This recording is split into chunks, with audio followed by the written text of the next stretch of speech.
podcasts you love. From people you trust. This is Twit. Hi, this is Leo Laporte, and this is my Tech Guy podcast. This show originally aired on Saturday, May 30th, 2020, episode 1699. Enjoy. The Tech Guy comes to you from Twit's LastPass Studios. You're focused on security, but are your employees? LastPass can ensure they are by making access and authentication seamless. Whether they're working in the office or remote, visit lastpass.com/twit to learn more.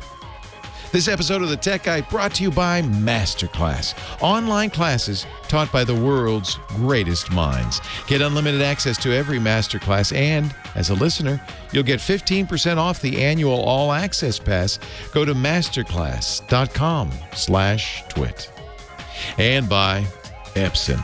Are you tired of expensive toner cartridges?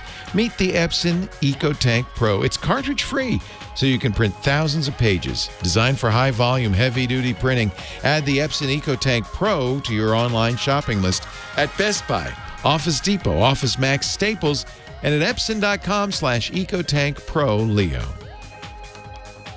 Well, hey, how are you today? Leo Laporte here, the Tech Guy. Oh, yeah, that thing. I remember that. That was the show we used to listen to where they talk about tech. Whatever happened to tech? Oh, it's still here. So am I.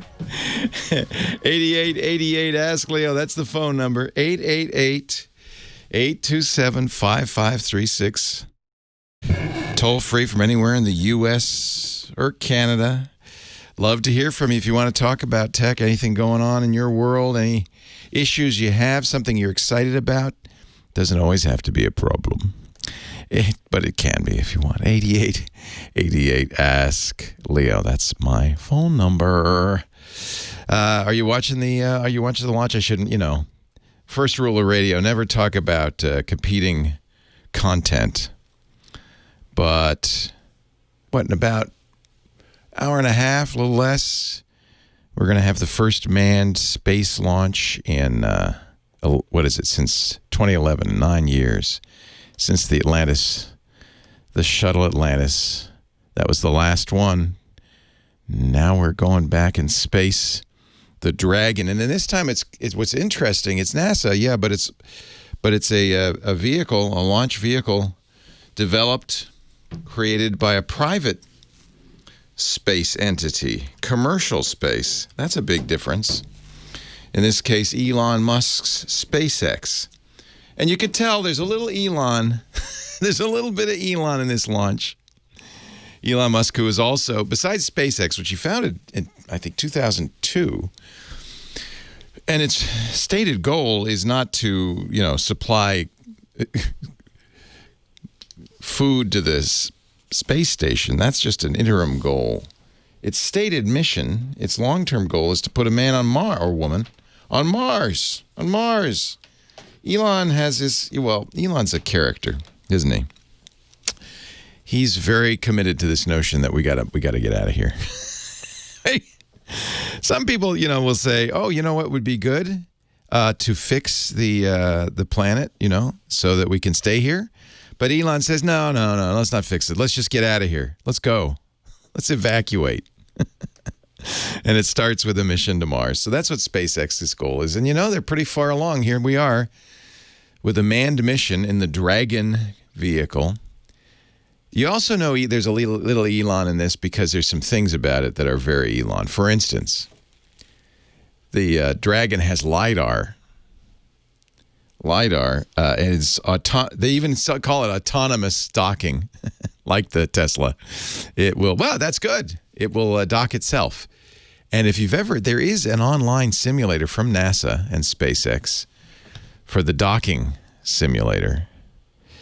And if you've done it, it's hard. It's iss-sim.spacex.com. And it is using the Dragon X controls. And you have it's pretty cool, actually. Cool is a word you're going to hear a lot during this launch. Everything's cool. It feels like the broadcast, which I've been watching on NASA TV, you can also watch it on YouTube Live, There, again, I plugged a competitor. That's okay. It's okay. I understand the excitement people have around this. I do too. If you're into tech, you're kind of into space, right? That's kind of, they're related. There's a lot of tech in this stuff. I grew up watching as a kid, the Gemini. Walter Cronkite sitting there. The Gemini, Mercury, Gemini, then the Apollo.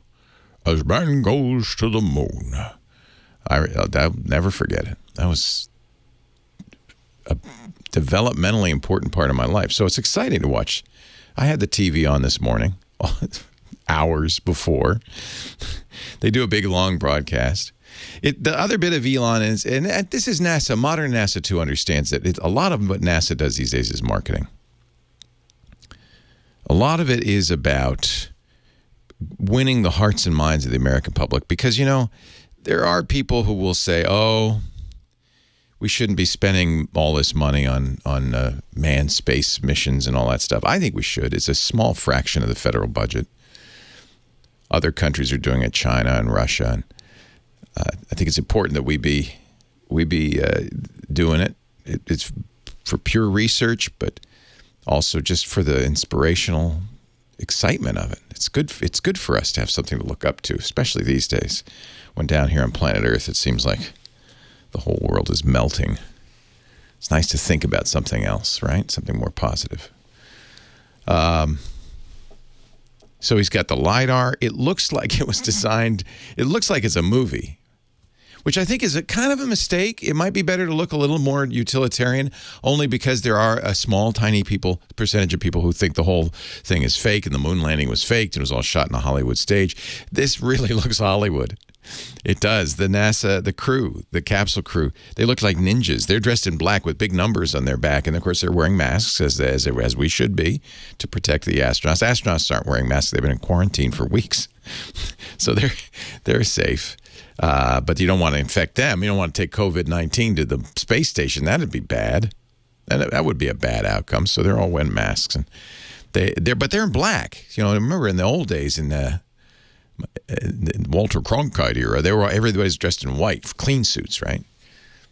And it's a white room, the clean room, and all that stuff. Now the crew the astronauts are wearing white, and by the way, spacesuits straight out of a sci-fi movie. You bet, streamlined.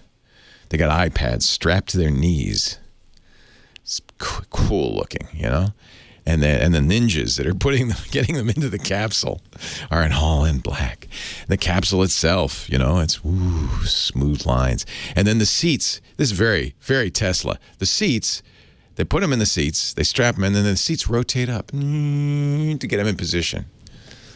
They never did that in the old days. The old days, they get them in the seats the way they're going to be. The seats are fixed. No, we want a motor. It's just cooler that way. Just kind of cool. The Dragon X has 4 seats. They're only using 2 for this is a test mission. But, some things never change because I remember one of the things I remember about watching Uncle Walter, is the holds, the long holds. And Walter was so good. They used to call him Old Iron Butt. Seriously. He was famous for just being able to sit in the anchor chair for hours.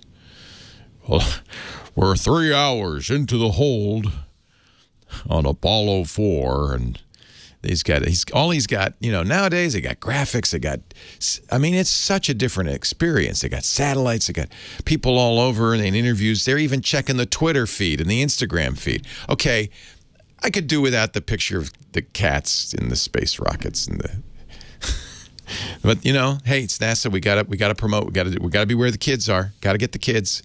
So they're on the Instagram. And they're showing the Instagram feed on the feed. Walter would never have done that.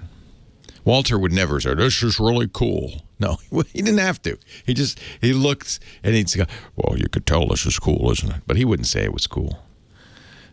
Walter probably thought that's jazz lingo.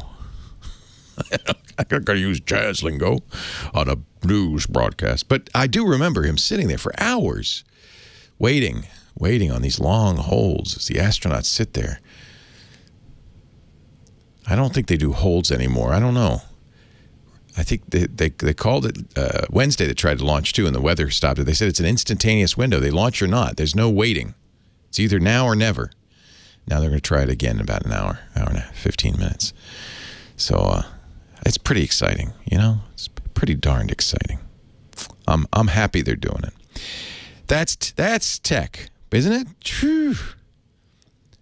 Now instead of remember in the old vehicle, old Apollo vehicles, they had like 1,000 switches, just toggle, and all they were doing as they getting ready for launch is, if you could see it because they didn't have cameras, everybody tick, flick, tick, flip, flip, checking the switches, turning them on and off, make sure they're working, seeing if a light comes on. Now it's just giant, big screens, 3 giant, like 30-inch screens in front of them. Very modern. I like it. I think it's you know what? Cool is good. You got to make it cool because then the kids, they'll go, oh, this is cool. And the congressmen and women, members of the Congress, will say, oh, this is cool. And everybody get excited about it. I think that's good. Everybody excited. Ready to go. All right, I'm ready to go. I'm ready to launch. I've been sitting and strapped into the vehicle here in my white astronaut outfit with the helmet on and everything, ready for you. And now we're ready to launch. Are you ready to launch? All right, we're going to get to your phone calls. 8888 Ask Leo, the website, techguylabs.com. That's free. It's open, no sign up. Always where we put everything so you can get it after the show, even audio and video from the show, plus all the answers. James DeRufo, my scribe, is writing that down. That's techguylabs.com. We have a chat going, always, irc.twit.tv. You're welcome there. And we'll get to your calls in just a moment.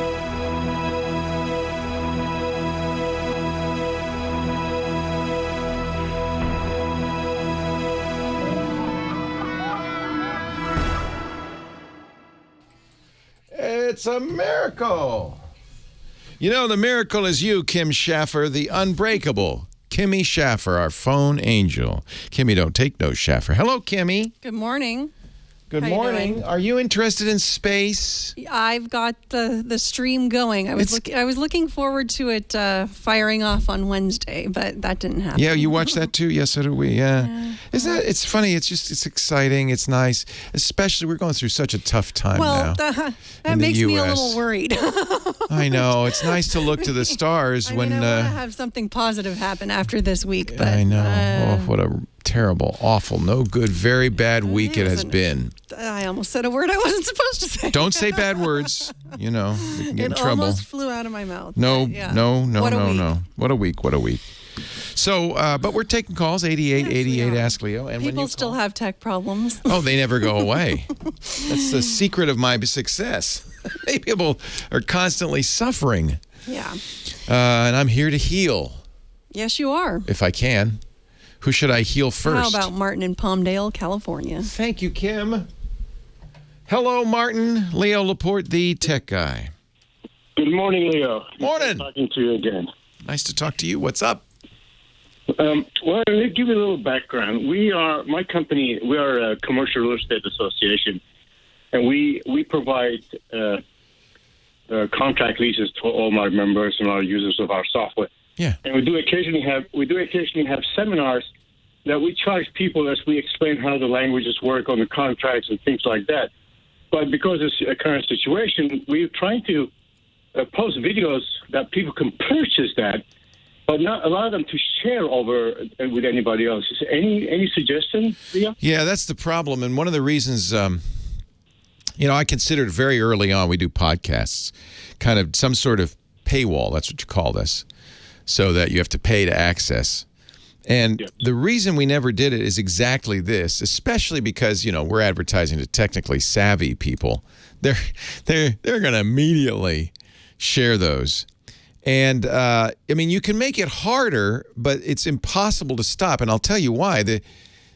If somebody's really determined, they can set up a camcorder, play your video on their computer, record it, and distribute that.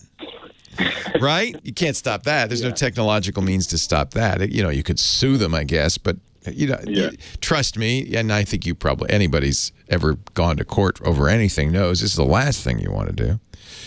Exactly. It's the last resort. So there are ways to do protected video. Password protected. There are, but if you Google it, for instance, the very first things you're going to find is how to remove protection. I mean, it's literally before you find how to protect your videos, you find a video how to remove protection. So that's going to give you some idea. There are companies that do this, like Bright Cove. There's Star Force Player, Star-Force. There's Sprout Video. There are lots of ways to do it. But you're always going to have this. I mean, you probably already figured this out. But you're always going to have people who are just going to say, fine, that's great. I'm glad I paid my $100, and now I'm going to give it to everybody in my office or whatever, or everybody I know, or I'm going to put it on YouTube so everybody can enjoy it. You just kind of have to live with this. This is the internet era, unfortunately. Same thing for photographers. I get the question, used to get the question, I think photographers have given up. How do I protect my photos? People keep stealing my photos. And yeah, you know, you can watermark them, you can do all sorts of things, but the criminals are always going to be more smart than the other folk. So, and recently we did a few town hall meetings over Zoom. You can record the video and send the people with the password, but again, like you said, they can share that. They share it. You can't really stop them. You know, even YouTube. I mean, the easiest and probably the best way to do it is to have a private. YouTube makes this very easy. We have a private URL that no one can see, and then people can pay to get the URL. And you're just going to live with you. I don't know any way around this. You're just going to live with the fact that people will share it. You can move it around. That'll slow it down. But it's kind of the way it is. And, so that, by the way, is why I chose, in fact, I've done this my whole career, to give away everything and just put ads in it. Right? That's the other thing. And, people will skip ads, too. There's all sorts of ways. You can't force somebody because it's digital. Is there a way you can get people just to watch the video once, and after that it disappears and they can't access it anymore? Sure, absolutely. There are ways to do that. Look at those that I mentioned, like Bright Cove or Sprout Video. There's all sorts of ways to do it, and that's probably the single best way to do it would be to do it once live only, and have a paid stream like pay-per-view, like boxing. Right? Yeah. So you say, okay, we're going to do it Tuesday, 3 o'clock in the afternoon, pay $50 and you can watch it. The reason is it's not, then somebody has to really be a dedicated criminal. They have to say, okay, I'm going to record this, which of course they take some effort because it doesn't easily record. I'm going to record this and share it. And so that'll really cut way down. If it's easy, if they get a URL and they go, well, here, let me email this to my 100 friends. That's easy. But if you do it live only, pay-per-view, I think now admittedly that's less convenient for people, so you're going to reduce your audience that way, but that's why pay-per-view boxing works. They know people can record it, but they understand that the people who are paying for it are going to see it first and they're going to want it first. And so you got to do tricks like that, or incentivize, or say, if you subscribe, we'll also send you a t-shirt, something you can't share. If you pay. The problem is there's just no way you can stop somebody from shooting the screen saying, good, I'm going to record this, set up a camera, record the whole thing, and then give it to their friends. You just can't. There's no technological way to stop that. So you've got to think of kind of social ways to encourage payment. Leo Laporte, the tech guy.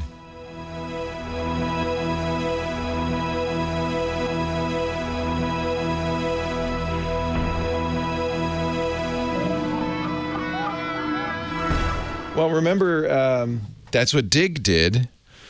They did pay for early access, right? I've looked at all these because I'm curious in other ways to monetize podcasts. So Dig did that for a while, where if you paid, you would get the video 2 days before everybody else. But the problem with any tech subject is those people are sophisticated enough. Immediately they were sharing it. There's no point. So really, there's two ways to do it. One is give it away and just say, hey, if you like it, ask. Ultimately, in the long run, in every case, it relies on the kindness of your fans, on the value your fans place on it. That's really the key. And the truth is, I think, when you start to fight it technologically, that makes fans less predisposed to support you. It has the negative impact. They go, oh, well, Leo's trying to make money, so, let's circumvent that. People love Dignation, right? They love Dignation. And if they just said, just pay us because you love us, would have worked a lot better than if, say, pay us and you get early access. They tried it, and they abandoned it pretty quickly. I think that's the right thing to do, is just say, hey, we love you. If you love us, help us. And that's what we say. That's, and we even say that when we do the ads. We say, if you want to support the show, use the offer code. Because honestly, for us, there are some advertisers who count, they go, oh, let's see how many we got from that show. And even though I know most people just use TWIT because that's, well, you're not going to remember the special offer code for the tech guy or MacBreak Weekly or whatever. You're just going to use TWIT.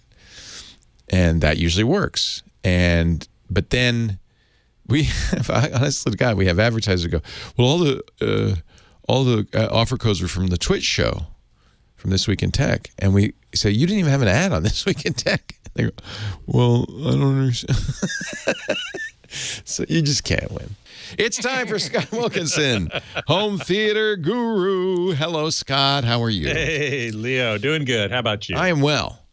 Good. We're discussing tuba spit valves. That's probably not a subject for a general audience. Not for the tech guy, anyway. It's a very low-tech thing, It's a little valve at the bottom of a tuba, and you open it up when you start gurgling, and it allows the condensation to run out. So Scott is a wind instrument maven, a guru of the wind instrument. Yes. And tuba is his specialty. We were talking about that because you do Tuba Christmas every year, and it probably won't do it this year. You think? I mean, maybe. No, it's we don't December. know yet. It's still 6 months away. Yes, so yeah. Hard to know for sure. When do you start preparing for that? Oh, I prepare all year, but the actual event doesn't. It's only one day. And it's in a cemetery, so it's not like there's a lot of competition for the hall. No, but it's indoors. It's in a hall. It is indoors. It's in a concert hall. What if you did Tuba Christmas outdoors? Well, we've done that in the past. Tuba Christmas has many times is done outdoors. In New York, it's done at Rockefeller Center out in front of the building. Cool? Yeah. Yeah, but it's freezing cold. Yeah. And I would imagine that cold lips sink ships. Yes, indeed. Yeah. Some people who play like in Minnesota or wherever there's it's super cold, people have plastic mouthpieces so they don't stick to their lips. Oh, that's a good idea. With the last thing, oh my gosh, I never even thought of that. Yeah, like licking terrible. a flagpole in the winter, you would get stuck. Yes. Oh my! Exactly. The horror. The horror. Exactly. Now, let's talk home theater because that's your. Let's indeed. That's why I'm here. And I've got an email from Bob, and Bob has a Sony Bravia 65-inch TV, the X930, and he's wondering whether he should update it by spending $5,000 or $6,000 on a UST projector and screen. Remember, we were talking about UST ultra short throw projectors last week. And he says he can probably fit about 90 inches of a screen into the space he has. And he says, I know there'll be some reduction in image quality because of spreading the same number of pixels over a larger area. But other than that, would the image quality be about the same? There's an inverse because, yes, you're spreading over a large area, but you're also sitting farther back. Correct. So that kind of mitigates that. That's why a 1080p screen, if you're 10 feet from it, it looks great. You don't see the pixels. Right. Exactly. And with a 4K screen, which the Sony is, and which a UST projector would be that he would get, they're so close together that you wouldn't sit close enough to see the individual pixels. If you got right up to the screen, exactly, put your nose on the screen, you might be able to see it. You'd see them. Mm-hmm. But you're not there. You're not there. Back. The distance at which you can see pixels is much closer than the recommended distance that THX and SMPTE, the Society for Motion Picture and Television Engineers, recommend that you sit for the screen to occupy a certain angle in your field of view.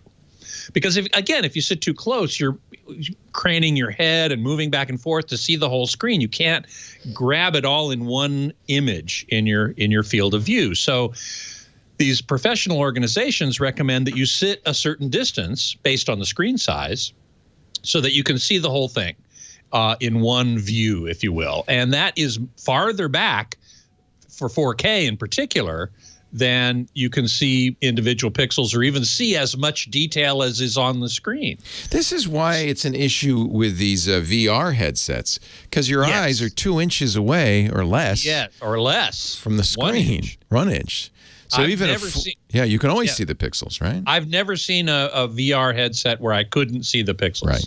And that's very distracting to me. It's not interesting. It kind of takes me out of the experience. Yeah. Other than the fact you got this big, heavy thing on your head. The whole thing requires significant suspension of disbelief. You have to really throw yourself into it, But that's okay. Exactly. If, humans are quite able to do that. It's kind of amazing. It is kind of amazing. Yeah. It's true. Yeah. Anyway, so the larger screen is not a problem. The Sony TV that he has is an LCD TV that's edge lit, which means the LEDs that illuminate the image are along the edges of the screen, and I don't recommend that generally. So he'd have a much more uniform picture with a UST projector. It wouldn't be as bright. And so, but with a UST screen, remember we were talking last week about UST screens and the special quality they have to reject ambient light as well as reflect the light coming up from down steep below straight back out into the audience, into the viewing area. So that's not really too much of a problem. Projectors, the one thing is the Sony probably, I haven't looked it up, probably can do Dolby Vision high dynamic range, and there is no projector that can do that. So that's one capability that you would lose by going to a UST projector. That's interesting. Are there any HDR projectors? Yes. Oh, yes. Most of them are, but they only do HDR10. And why is that? Well, Dolby Vision is pretty specialized, and Dolby controls it very carefully. Oh, all right. And they want it to be on a screen that has a certain brightness. Oh, interesting. And TVs have that brightness, and projectors do not. Typically don't. Yeah. Certainly don't. Well, there must be a movie theater projector that does, right? Well, yes, correct.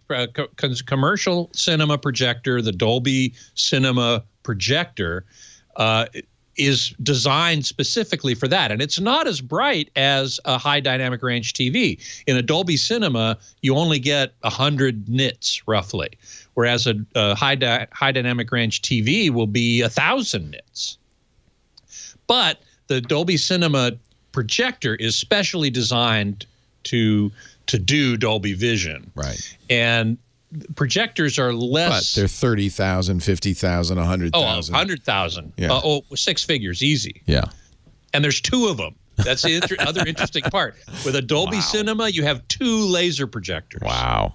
It's a dual projector system. And so, you can't buy that for the home. That's why there's so few of them. That makes sense. Yeah, exactly. They're very expensive. Yeah. So, but being that as it may, I still think that a UST projector, say the Optima P1, which was just reviewed on Projector Central very well, very highly regarded, and a UST screen, 90-inch screen, easy to get. He wants to spend $5,000 or $6,000. He wouldn't spend that much. Oh, nice. On that. Well, that's less than that Hisense I had. Oh yeah, the almost 10,000 with the screen. Yeah, well, that was one of the first on the market, prices and you know are how down. Yeah, you know how technology goes. Oh yeah, the first one's expensive. unlike that old adage, the first hit's free, kid. Yeah, no, it's no. And the as first hit's really expensive. I'm the early adopter, so I'm always right. You're always spending more I have money. my that Samsung curved OLED that I bought in 2013 when it was like the first OLED, and now it looked great. It looked great at the time. It's 55 inches. I think it was almost $10,000. It was crazy. Yeah, and it's 1080p. I don't think it's even 4K. Yeah, it's 1080p. I use it to watch space launches now. That's all I do. There you go. Hey, it's Scott Wilkinson, home theater geek, contributor at techhive.com and now projectorcentral.com. Read his review of ultra short throw projectors there and listen to him here every week. Thank you, Scott. Have a wonderful week, and we'll talk to you next time. Leo Laporte, the tech guy. Back to the phones right after this.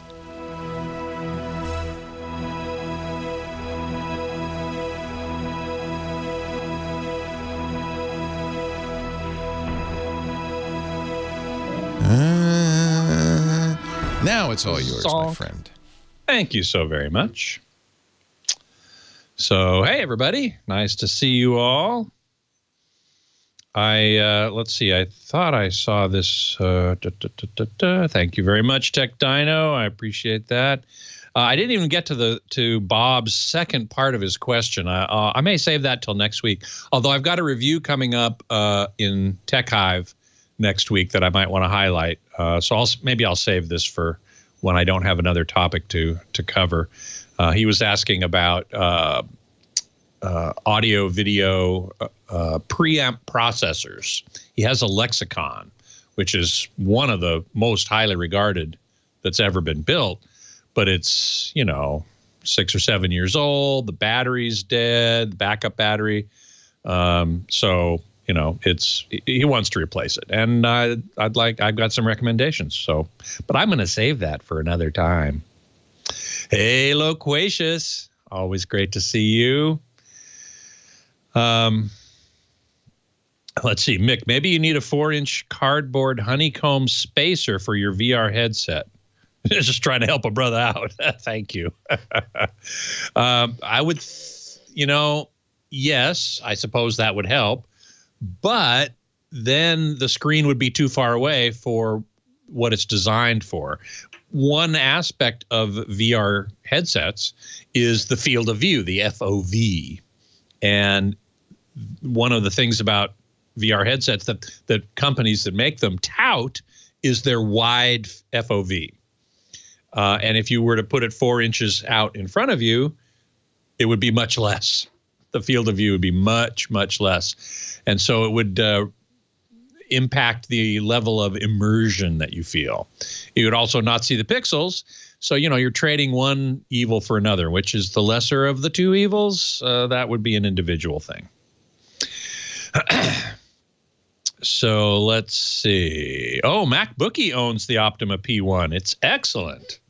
Yeah, Rob Sabin at Projector Central thought the same thing.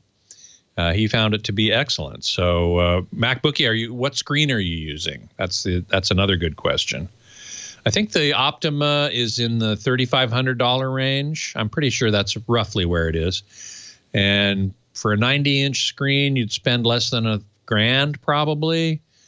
So you'd be under $5,000, well under $5,000. And this guy was talking about spending more than that. Let's see if I can remember what it was, $5,000 or $6,000. So he'd be right in the pocket there. He'd be saving a little money. So I'm happy to say that. Mike Heiss, yes, the good old days of Lexicon. Yeah, that was a great company. I don't know if are they still around, Mike? I don't even know. For a long time they were under the Harman banner, and now that Samsung owns Harman, I don't know if they've kept Lexicon. Of course, there was that big scandal. Oh my God. Lexicon brought out a U8, or I guess it was a Blu-ray player. It wasn't even a UHD Blu-ray player. I don't remember now. It might have been. Anyway, it was a disc player, and it was really expensive. And somebody took it apart and found that it was an Oppo inside. They just rebranded an Oppo. Oh, that's hysterical. Yeah, and they charged like 2 or 3 times as much. Oh my God. That was bad. That's bad. That was very bad. Oh, MacBookie has the Optima ALR screen. Leo Laporte, the tech guy. 8888, ask Leo the phone number. Let's go to Brad in San Diego. He's our next call. Hey, Brad. Hi, Leo. How are you doing today? Very well. How are you? Good, thank you. Good. Based on your first call, it sounds like this is the day of protection problem. Okay. So this is a little bit convoluted, and I hope you can stick with me. We send bulk emails out to a group of people in a certain club. Okay. Now, some of the emails have been compromised, which I understand could have been from a printed publication. So I'm going to wait a minute. Stop and just explain to me a couple of things. Okay. Compromised how? Compromised in that we are getting emails from untraceable servers or email addresses. They'll send out an email and it'll say requesting gift cards, and gee, go ahead and buy them, and it'll list like the president of the club and says, hey, I'll reimburse you once you get these. Now, what's unusual, we know they're kind of fake because the English is poor, and there's no return link. Okay, you're going to have to explain more, because you said you were sending out emails, some of whom are to these bogus email addresses. Is that right? In other words, you're responding to these requests? No, somebody has compromised some of our emails recipients. How do you know that they've been compromised? That's what I'm asking you. What does that mean? Is it coming from their address? Coming from a bogus domain. So if you go to reply, to that domain, because you go in to see where it's from. Yeah. Your explanation is confusing, so I need to kind of ask you some questions. That's okay. Yeah. I understand. So you're sending out to a mailing list. Correct. On this mailing list are some addresses. Are these addresses of people that you believe are real people? We know that they are real. They're real people. Okay, fine. So let's say you're sending it to Leo at techguylabs.com. Correct. When you say it's compromised, you mean that you're getting email from that email address, purporting to be from that email address? How do you know? What does compromise mean to you? Okay, it means to me that maybe I'm using the wrong word. Maybe it's been stolen or lifted off of a printed publication. No. Okay, first of all, almost every email address in the world is known and is available to spammers on, for costs of a tenth of a cent per name on lists. Yes, I agree. Chances are most of the email addresses that you're mailing out to have been compromised is meaningless, are being used by... Who doesn't get spam? Anybody you know?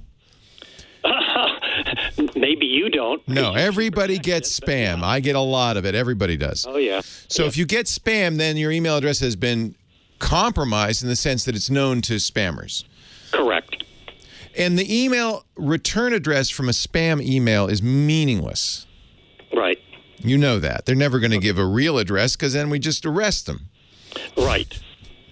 But so with that knowledge, and we're on the same track, what I'm wondering is a program like MailChimp, which I understand is more of a marketing program, but you can do mass emailings through it, I'm led to believe. Is that more protective? No, because, look, I have an email address, leo@techguylabs.com. Right. That email address is being used for spam. Mm-hmm. Not unusual. In fact, that's the way it works with most of these spam emailing programs. They go through the outbound list and randomly pick a return address from that list. Okay. And that's the return address on the email, and then they rotate through it. So everybody in the world not only gets spam, but gets bounce backs from spam saying, I couldn't deliver that spam you sent, because the bounce back is responding to the reply to address, which is my address, even though I didn't send it. You can send email from any address that's easily spoofed. That doesn't mean they've been compromised in any significant way. We all have been compromised in that regard. So you're saying you want to somehow go through the emails you're using and not send email to those people? No, there's no way we cannot do that. No, of course, because their address is still their address. That's them. It is, sure. I just didn't know if there was a way, like, if it went through a company like, say, MailChimp, and then somebody... What would they be looking for? Tried to respond to that it would not go anywhere because it would just go to a MailChimp. So if you sent to Leo... See, they haven't been... So the term compromise implies that a bad guy has hacked my email account and is getting my email. Is that what you're saying? Like I said, I could have used the... I don't think that's the case. Everybody's email address is out there and used for spam. Compromised means, and this is what you would want to... you would want to avoid... You don't want to send email to somebody that isn't really the recipient of the email. Like if somebody hacked my account and is getting my email, you're saying I don't want to send gift cards to that person? Is that what you're saying? Well, we just want to stop the emails. You don't want to email to somebody not your... We still have to email to them. It's just getting, excuse me, the fake emails. So you're getting response emails. We're getting them from a spammer who has got certain email addresses within the group and is sending out an email under the auspices of the president, saying, oh, do this, this, and that, and then I'll reimburse you and whatever. So, in other words, somebody's impersonating you. Exactly. Got it. Mm-hmm. So, that has nothing to do with your mailing list. This is very common, phishing, P-H-I-S-H-I-N-G. And phishing emails usually are malicious, often contain virus payloads. And the way they work is by impersonating somebody. So, for instance, we know now that the World Health Organization is widely being impersonated by spammers.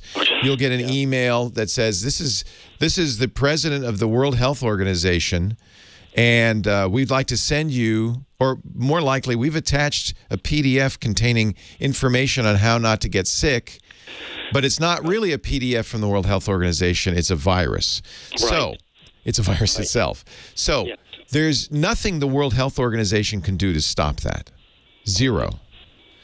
When I sent, the one thing you can do, but this isn't anything you could do, but the one thing I do when I send out email is I use a encrypted signature that people could use if they wish. Nobody does, but if they wanted to, they could verify that not only that email came from the real Leo Laporte, but also was unmodified. All my emails comes out over a signature like that. I doubt very many people know what they're seeing or verify it, but they could if they wanted to. Yeah. So to do that, you would have to say to every recipient, we're being impersonated. Right. Do not accept email from us unless it is digitally signed by us. I would bet your recipients aren't sophisticated enough to do that, and I doubt you would want to do that. You can't stop somebody from impersonating you. You're 100% correct, because I've even looked at things like Hushmail and Proton and all of those that. Those do sign them, but your recipients are going to say, "What do I do with this now?" That's it. Most of the people they're going to say, "Forget it. I'm not going to do that." So what I would suggest is an email saying, just like every other organization in the world, we are being impersonated in email. It is it's hard to explain to people who've never experienced this how widespread this is. The biggest attack are what we call spear phishing attacks. They come to companies and they impersonate the boss. And they say, Smithers, here's that spreadsheet. I need this back on my desk by 9 a.m. And Smithers, seeing the email came from his boss, says, oh, and opens it. And, of course, it's not from his boss. It's a virus. So this is extremely common, and there's no way to fight it except awareness training, to tell everybody on your mailing list, look, we don't send out – I don't know how you – you probably have an unsophisticated group of recipients, I'm guessing. We do. Yeah. So this is going to – it looks like they're going to blame you, like you're doing something. You're not. And there's no way to stop it except to kind of send a note to them saying, look, this happens. Sorry. There's nothing we can do about it. And they're going to say, well, you should be able – trust me. I've been through this.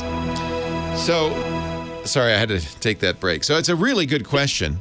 It's understood. I understand, the breaks. Yeah. And you understand why there's nothing you can do. And I understand your recipients are mad at you, saying, how could you let yourself be impersonated? Oh, yeah. And I've tried to say, because I've been doing this. I mean, my first computer was an Apple II. So you know. And I've gone through the whole phase. I mean, I write 6 different languages as a hobby. Oh, fun. That sort of thing. Yeah, well, I want to know how things work. That's awesome. So, but anyway, this thing has come up lately, and I've had a couple people just get really upset, like, well, you need to go through MailChimp or, No, it wouldn't stop it. There's nothing you can do because it's not coming from you. Right. You could use MailChimp. They act as if here's the question. You say to them, do you ever get any spam, any email from, offering Viagra or contact lenses cheap or anything like that? You ever get anything like that? Well, yeah. I said, well, that's because your and everybody else in the world's email address is already well known and out there. You could change your email address. We'd be glad if you don't want to get that stuff to do that, and it'll take a little while before the spammers catch up. But it's not a week or two. Yeah, but it's not coming. I think the thing to reassure them is the fact that I'm sending you email is not telling the spammers, it isn't. Now, it's an interesting question. How do they know that this person is a member of your group to impersonate it? I think somebody got hold of a publication where certain officers were listed and they put in their email addresses. Yeah, but they would still have to know that the recipient is a member of your group. Right, but there's other people listed in there. For example, a list of officers. Okay. Yeah, impersonating you, that's one thing, but how do they know to send it to that guy is the question. And that may be your fault. That may be somehow that email list has gotten out. Do you use CCs when you send these out, or blind CCs? Blind. Okay. Yeah. So that's good. That means that everybody's not receiving. Somehow, it's possible, and this is the thing that would be on your shoulders, that somebody has your mailing list and is then targeting your mailing list with emails that spoof you. Sure. Yeah. That's a reasonable question. And then that, I don't know what you do. You have to figure out, well, where'd they get our mailing list? No, and some of them, you can buy just about any club's mailing list on eBay. Well, there you go. So that's possible that somebody has your. It would be MailChimp, for instance, is very good about not. They're not going to share your mailing list with somebody else. If you're using another service that isn't as good about it, they could have sold your mailing list. That's very true. So that is something to be aware of. If it's targeting your members with emails spoofing your officers, then they have both a list of your members and information about your officers. That's easy to get, by the way. It doesn't have to even be publication. I could just make a phone call and say, hey, I'm trying to talk to your chief financial officer. What's his name? That's easy to do. But I had to do that recently with American Airlines. Perfect. Getting a refund for travel. Yeah, exactly. Yeah. But the bigger question is how they get your mailing list. So it sounds like they may have that, in which case that's something I would try to figure out. There's nothing you can do about it at this point. All right. Well, listen, I don't want to take any more of your time. I certainly appreciate it. And it's a great always question. Enjoy the show. My pleasure. Always learn something. Thank you, Brad. I'm glad to talk to you. Thank you. All right. Take care. Bye-bye. Thanks, you too. Bye-bye. And now, sorry, Scott, it's you again. Hey, no problem. That's an important question. I think it was, and I'll talk a little more when I come back. But go ahead. Yeah. So I got another 4.5 minutes here to say hi to everybody and answer some questions. Thank you, Tech Dino. Let's see. Oh, MacBookie used the Projector Central calibrated settings on the Optima P1. That's a good place to start, and probably without additional calibration, I'm sure it works fine. I will say that there are sample-to-sample variations. That is, one Optima P1 compared to a different one, the settings might be a little different because there are tolerances to the components. And so, you might set one control to +3 on one, and the best setting might be +1 on another. The differences would be relatively small usually, so it's a good place to start, and it usually works fine. He also points out that he's in the UK, and the model number of that product is different than what I said, P1. And that's very common. Most companies that make products, at least in our industry, have different model numbers for the US versus Europe versus Asia. And I guess they do that to kind of track how they're selling in each country, so they have an easier time doing some geographic analysis. So I guess that's probably why they do that. Bob in CA, do I have a TiVo or a DVR? I have a DVR. I have a TiVo as well.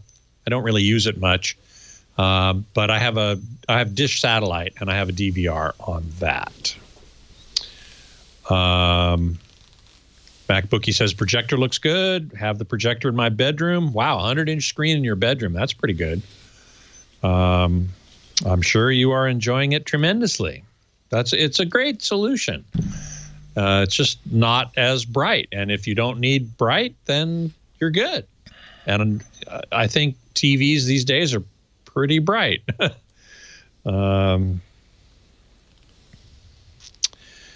So let's see if there's anything else I can tell you. As I said in the chat room, to Mike Heiss and anybody there, I just got an email this week that CEDIA 2020 has been canceled. I'm surprised it took them this long to do it, truthfully. But it was going to be in Denver. It was going to be at the Denver, actually called the Colorado Convention Center, which is a giant convention center, but they're currently using it as a health facility.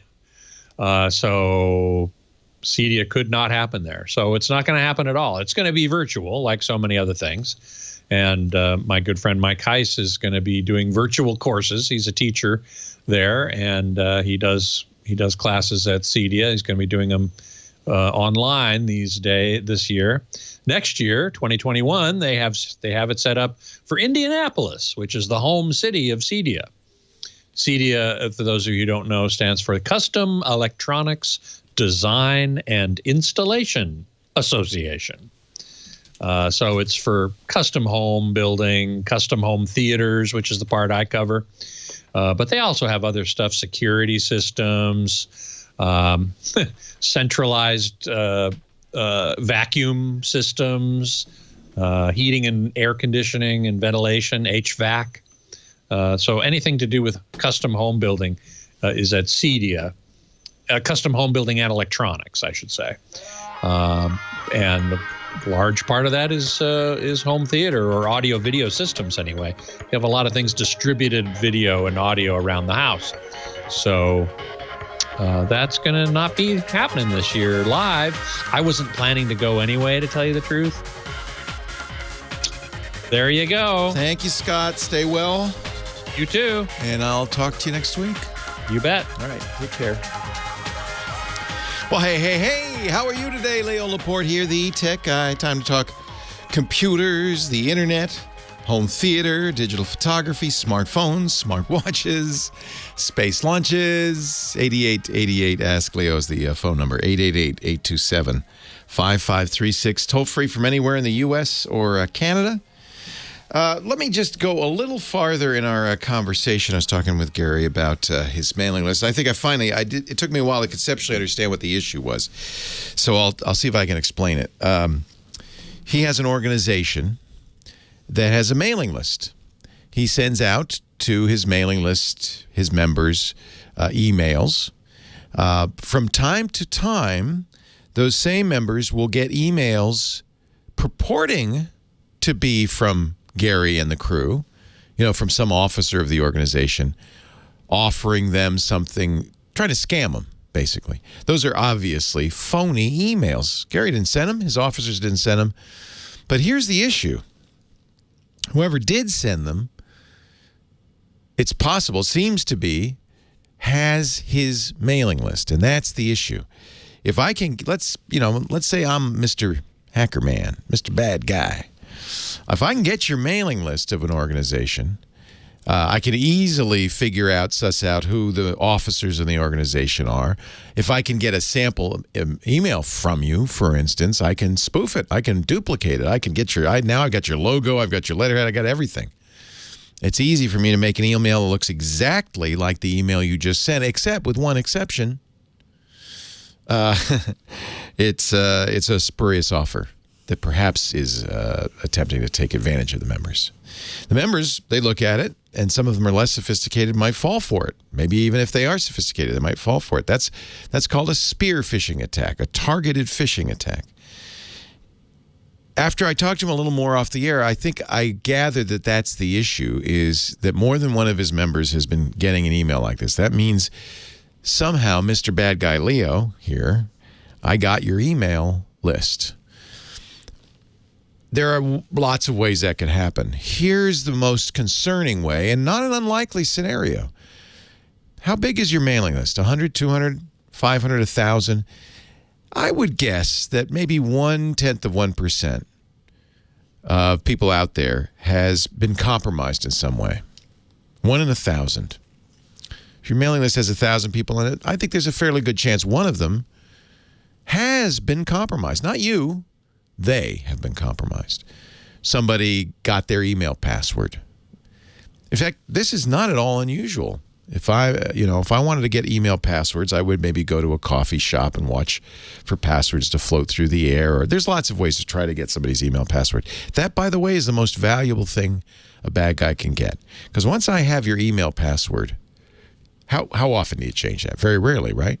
Once I can log in to your email, you will never know this. Your email will continue to go, and you'll get it and all that. But I can read it. It's like I can look over your shoulder the whole time. Now, if I've done that, there's all sorts of things I can do to you. I can try to reset your bank account, for instance. Because I've got your email address, I have your bank, and I could send it. I could try to log into the bank with your email address, and it says, no, that's not the password. And you say, I forgot it. Where does that I forgot reminder go? It goes to your email box, right? So the bad guy, Leo here, I'm reading all your email anyway. Okay, let's try this. I try to log in your bank, bad password. Send me a new email password. Bank sends an email. I'm reading it. I click the link to reset the email. Now I'm in. Now I've got your bank account. And I may even use it for other. I mean, actually, this seems like a low percentage play, but I might say, oh, look, you're a member of Organization X. I like this. I like these emails from Organization X. Let me see if I can get that mailing list. How would they get the mailing list, though?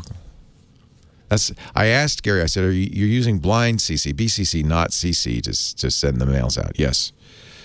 Maybe the mailing list company is using doesn't have the best privacy policy. Maybe they sell your mailing list. Somehow somebody's got your mailing list. I think that's more likely than a compromise of a recipient, because the higher percentage game to play, and you hear me, I'm actually talking through this out loud, the higher percentage of game to play, if I have your email, I'm not going to try to scam people. I'm going to go right to your bank. I'm going to go right to all of your accounts and get into them one by one and try to get your money. That's the high percentage play. So that's when you get compromised, that's more likely what's going to happen. The way to avoid this, by the way, use two-factor wherever possible. Because, without that two-factor, the bad guy's going to have a hard time using a password or changing it. So that's one way to slow that bad guy down. It's tough, though, if you're an organization and somehow your mailing list is leaked out and somebody is sending mail to your membership, to that list, pretending to be you and trying to scam them. That's a tough one. At that point, it's the closing the barn door after the horses escaped. I mean, you could try to figure out, well, how did they get my mailing list? Maybe use a different mailing company. Maybe, who knows? There's all sorts of ways. Maybe they hacked your organization. Maybe they're sitting in your organization. Who knows? You got to figure that out. But I don't know what you can do now. You have to send out an email to everybody in the mailing list saying, look, this is happening. And now you would need a way of a code somehow that you can tell recipients this is real, not fake. It's tough. I guess you could say that. You could say, unless you see this special seal, consider it fake. Now, if the bad guy's on your mailing list, if he's getting your email, which you might well be, he'll see that and go, okay, I could dupe that. That's why I use GPG to sign my emails. It's an arcane and little used system, unfortunately. You can also use S-MIME to do this, which is a little better known. If you use S-MIME, you can buy a certificate from DigiCert. There are lots of companies that sell email certificates. You'll sign your email, and then in most cases, your recipients will know if that email is legit. If it's not signed, they'll say, well, it must be from the bad guy. Because the bad guy doesn't have your secret key, your signing key, that means this email is legit. He could fake an image, and he could fake a stamp, he could fake, but he can't fake that. Unless you've been so compromised, maybe he's wandering around your systems. That would be another matter entirely. It's an interesting puzzle. Maybe you have an idea how could somebody secure their mailing list so that their members, especially if their members aren't sophisticated, could with certainty know if an email came from Gary or not. That's why I use digital signing. Most of the people who get email from me probably don't know what that means. But if they have GPG installed, which is a free open source program, it'll say this message has been signed and is guaranteed to be from Leo and unmodified. That's nice. That's nice. I even put that in my signature. I have a little link in my signature to explain what this garbage at the bottom of my email is, this PGP signature you see at the bottom of my email. And in that link, it says, I sign my mail, and if it's not signed by me, you can't trust it. You should ask for a signed copy. That seems like a lot to go through. For most organizations, that's not going to make sense. So this is a tricky one, and this really comes down to the fact that email was never intended to be secure. When it was first designed, it was designed to be easy, open, and the problem is it's easy to spoof email, to say, I can send you email from the President of the United States, White House, the President at whitehouse.gov. It's easy. There's nothing to verify that. There are systems added on after the fact that we're trying to make it better, but it's not widespread. They're not widely understood. They're not widely used. They're not widely effective. You can see the problem. We essentially have an insecure system, and in the long run, I don't know if there's a way to fix that. That's a fascinating conundrum. But it's kind of the way a lot of the internet is, isn't it? The internet was designed, as were, by the way, our operating systems, our computers, were designed in a day and a time when we just didn't anticipate there'd be all this maliciousness. It's kind of sad. It was a open, more friendly, a kinder time, a better time, a time before the bad times. It didn't take long, but now the problem is all that we're entrenched. These are entrenched protocols, entrenched systems that we can't really easily change. Wish we could. Leo Laporte, the tech guy, 8888 Ask Leo, the phone number. More of your calls coming up right after this.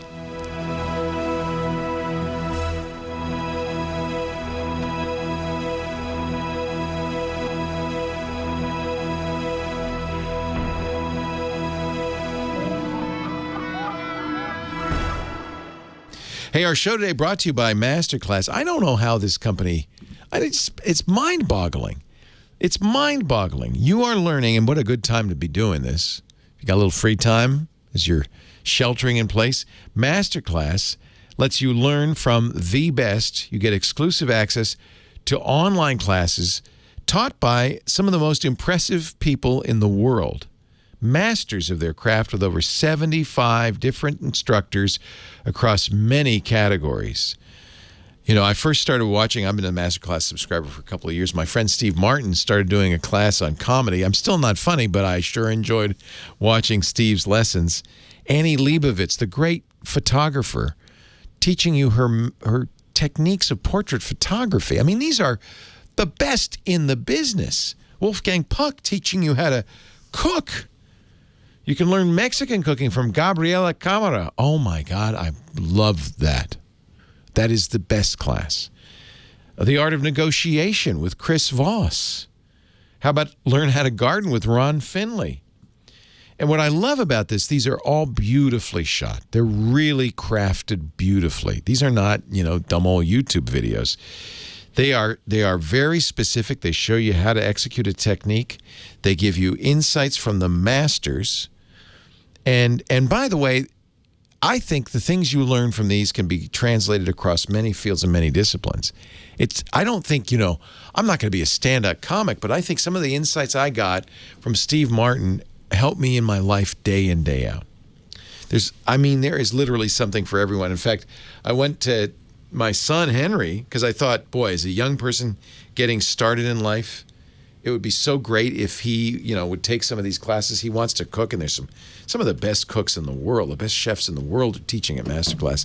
I said, Henry, let me get you a Masterclass subscription. He said, all right, too late. I already have one. I said, you do? He said, yeah. I think that's so awesome. The names, the people who are teaching you, the talent, it's just mind-boggling. Ron Howard teaching you how movie filmmaking works. Anna Wintour talking about fashion, the editor-in-chief of Vogue magazine. It's just mind-boggling. And it baffles me because I don't know how they get these brilliant, talented people to do this. I have to think, and I should ask Steve, I never asked him, but I have to think it's because they want to pay it forward. They've mastered a skill. They're really good at something. Marc Jacobs doing fashion. Herbie Hancock on jazz. Phil Ivey teaching you how to play poker. They are really good at their profession, and they want to pass it along. That's my only... because, Neil Gaiman doesn't need to teach you his techniques of writing, except that I think he believes in passing it on. David Sedaris, Mandy in our chat room saying her favorites. David Sedaris, love him. And it's funny because I know his voice from, This American Life all the time, right? So I know his voice, and his face doesn't match his voice. But it's fun to watch him, and then I go, oh, yeah, that's David Sedaris. Margaret Atwood. You can learn pretty much anything. It will change your life. It's an immersive learning experience. You can watch it on your phone, on the web, on your Apple TV. There's a Masterclass app.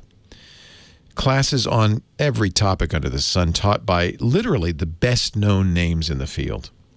Each one's broken down into individual lessons, so they're not so long. You can't, you can watch them and digest them. There's downloadable materials. You explore at your own pace. The lessons are like 10 to 15 minutes, so it's perfect. And you could binge them, absolutely. But you can also watch one. And I honestly, with a lot of these, especially the cooking ones, I watch one, I think about it, I try it, and then I go to the next one. But it fits the time you've got available. And with the downloadable recaps, the supplemental materials, for instance, the cooking classes come with guides that are basically it's a high-end cookbook. Everybody should have a Masterclass subscription. 4.7 out of 5 stars, but if you're not satisfied, of course, there's a 30-day money-back guarantee on the annual all-access pass. So take advantage of that. Try it at least for 30 days. I think this is one of the best deals and the best content I've ever seen in my life. Get unlimited access to every Masterclass. And because you're listening to Tech Guy, 15% off the annual all-access pass. Go to masterclass.com/twit. Masterclass.com/twit. It's the names. The name. Jane Goodall talking about chimps. Doris Kearns Goodwin talking about presidents. Bobby Brown talking about makeup. It's all in there. You'll get 15% off the annual all-access pass. Masterclass.com/twit. They've added some new ones. I see Robin Roberts is on there. David Mamet. It's unbelievable. Frank Gehry, the greatest architect of our time. Amazing. Martin Scorsese, for crying out loud. We're about a minute and a half away from the launch of... Stage 2 lock float is closed out. Propellant fills are complete. The Dragon X vehicle, SpaceX's mission to the International Space Station. The first time humans have been launched into space from the United States soil since 2011. So I'm going to leave that audio up so we can do that together because I have a feeling 34 seconds to if go I don't, to launch. nobody will be listening to the radio. Pretty exciting stuff, I have to say. And if you're into technology, I think it's not surprising that you'd be into the SpaceX launch because this is technology at its highest, right?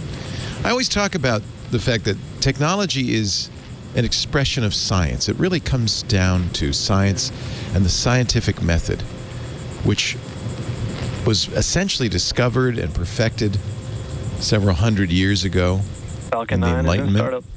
Dragon is in countdown. The notion that STS is armed for launch. you make a theory, you test that theory. Under a minute now, the FTS, the flight termination system, has been armed. You don't believe it until it's been proven so, and then you're always open SpaceX. to new theories. And if it weren't for science, we wouldn't have technology. And if not for technology, we wouldn't. Let's light this candle. We wouldn't be lighting this particular candle. It's very exciting. T-minus 30 seconds. It's a beautiful view. They thought it was only about a 50% chance of launch in Florida because, of course, May in Florida, a lot of overcast skies, but Stage 1 tanks pressing for flight. they've been T-minus given 15 permission seconds. to launch, and they are about to go. 10, Doug and Bob. 9, 8, 7, 6, 5, 4, 3, 2, 1, 0. Ignition. Liftoff of the Falcon 9 and Crew Dragon. Go NASA. Go SpaceX. Godspeed, Bob and Doug. That's pretty exciting. America has launched. And so rises a new era of American spaceflight, and with it the ambitions of a new generation continuing the dream. 20 seconds into flight, stage 1 propulsion is nominal.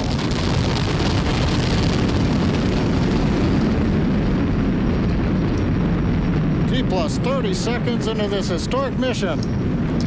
It's not just science. This is something I think Falcon 9, and look at them go. as humans we really need to look to the stars. Telemetry nominal. M1D throttle down. To feel the We're hope. throttling down to get ready for the period of maximum dynamic pressure. It's been a very difficult week in the U.S., We're in but the throttle bucket. this helps. Reports say all systems are go.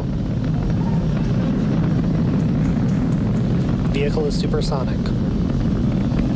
We've exceeded Mach 1 on the Falcon 9. Well, I'll keep the video going, but I guess we have to get. I have to get back to work now. But I'm glad that we could watch that historic back launch. up to full power as we're through max Q. And a successful Copy, launch. 1 Bravo.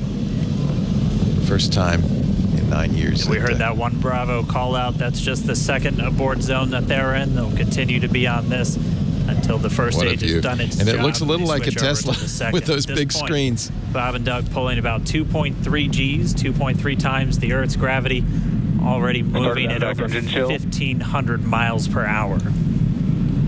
We've heard the call out for MVAC engine chill. That's getting the MVAC engine ready to light. That'll come at about 2:44 into flight. Right now, everything continuing to look good. Next major event coming up is going to be the triple. We'll have main engine cutoff of the 9 first stage engines, stage separation, and then ignition of the second stage engine to continue to carry astronauts into orbit. They're literally almost 5,000 miles. Coming up in about 20 seconds. Per hour at this point. M1D throttle down. 58 miles high. And what a view from space. It's great that we have these cameras now that we can see engines on the first stage. What it looks like as it's happening, including pictures inside the capsule. And we have Miko. Miko. 2 Alpha. Falcon stage separation confirmed. Copy, 2 Alpha. We can hear the crew at NASA cheering, of course. A big successful separation of the launch stage.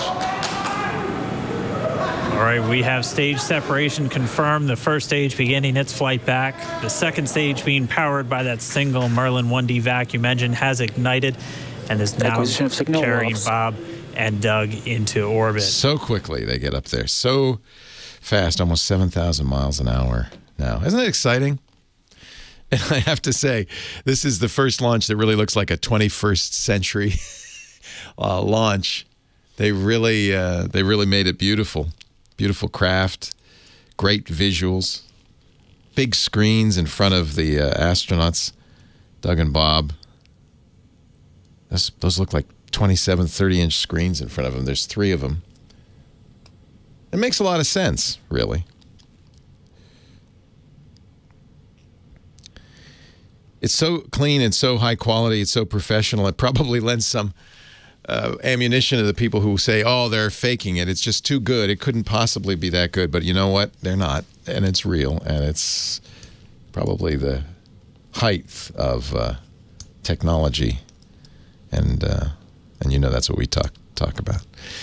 We will get back to the phones in just a little bit. 8888 Ask Leo. I'm glad we could share that launch together. That was a lot of fun. Thank you to NASA TV for letting us rebroadcast that. And we're going to go do a little traveling.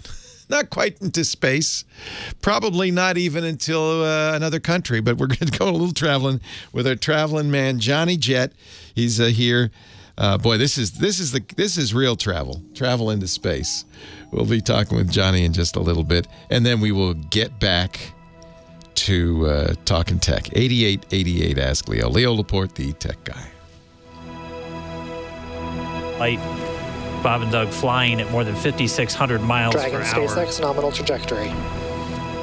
Already almost 200 miles downrange from the Kennedy Space Center. Nominal trajectory continuing. He's been everywhere. Hasn't been in space yet, but who knows? With Johnny Jett, I wouldn't be surprised. It's time for our travel guy. Johnny Jett joins us every week at this time to talk about something we haven't been able to do for the last couple of months. Hey, Johnny. Hey, Leo. And listen, I am happy to either, postpone mine so you can keep covering this, or I can add some colored commentary. No. We're just watching the, I don't know if you just saw it, but the amazing return of the launch engines. I just think that's so incredible that they're able to bring those back intact, and they land themselves. One of the things I was talking about as we were watching the launch of Dragon X is that this is really. Oh, there's a little dragon in the floating around in the capsule in the 0G. This is really the height of technology. This is a culmination of a variety of different technologies. We owe a lot to the space program for the technologies we use every day. I have a picture on my wall at home of the original Apollo 11 computer, the computer that landed humans on the moon the first time. And it's an extraordinarily primitive device compared to the computers that they're using today and we use even today in our pockets. We've come a long way, and it's really interesting to see technology in its fullest expression. To do something so difficult, to launch human beings safely into Earth orbit and then to bring them back safely, it's remarkable. I look forward to the day that we are traveling to the moon and beyond. That will be travel. That'll be the day, huh? It will be. And there's an app, the Apollo's Moonshot app. It's a large app, so it takes up a lot of space, but it's really cool. It's AR. I freaked my son out recently where I launched a rocket in our living room, and he's doing a triple take. Going, how'd you do that? Oh, that's so cool. That's so cool. Yeah. He'll be growing up in the world of augmented and virtual reality. I think probably it won't be too long before you'll be able to watch these launches in a virtual reality headset. You'll feel like you're actually in the capsule, right? So, I mean, that was pretty just amazing right now, seeing the astronauts' view of their dashboard. I mean, these guys, I just can't imagine what their stomachs were like, 30 seconds before, 2 minutes before, and then boom, they're just. Yep. I mean, they're traveling more miles than I ever have in a couple hours than I'd have in a lifetime. It's pretty cool. Yeah, that's a good point. This is the ultimate travel. So, Johnny, they're over Ireland. They're over Ireland right now. Yeah, that was fast. Yeah, that was fast. They're also in 0Gs now, which is. Have you ever done those space planes? They call them the vomit comet because it makes people nauseous. Have you ever done that? No, I have not done it, but I've been meaning to talk about it because I had it in my notes. I don't think I ever got to it around January because they released a schedule. We might have talked about it briefly, but in January the zero gravity. They were having a whole tour around the country where you could go up. It's like, I think it's $5,000 and you only get about 30 seconds of. Yeah, because the way you're not going into space. What you're doing is you're going straight up and then straight down, a parabolic flight in the airplane. And so you simulate zero gravity for half a minute. Pretty cool, but very expensive. I thought that was the kind of thing you might have tried in your. No, I'm not really into that one. I know people have done it. It is it's both exhilarating and nauseating. So there you have it. Yeah. So I wonder what happened to their tour. I mean, I assume it got all. Well, I have to think you're not doing a lot of this stuff. So this is probably a great app, the AR app that lets you simulate life in space as an astronaut. At least we can travel to the skies virtually, if not yet, really. Would you, if they eventually, God, I think I'm not going to make it. I always dreamed that someday I would get to go to space. And I was hoping there'd be a space hotel on the moon or on Mars that I could visit. You're a little younger than me. Do you think you'd ever get a chance to do that? Would you do it if you could? I wouldn't be the first, especially with little kids. But I did go.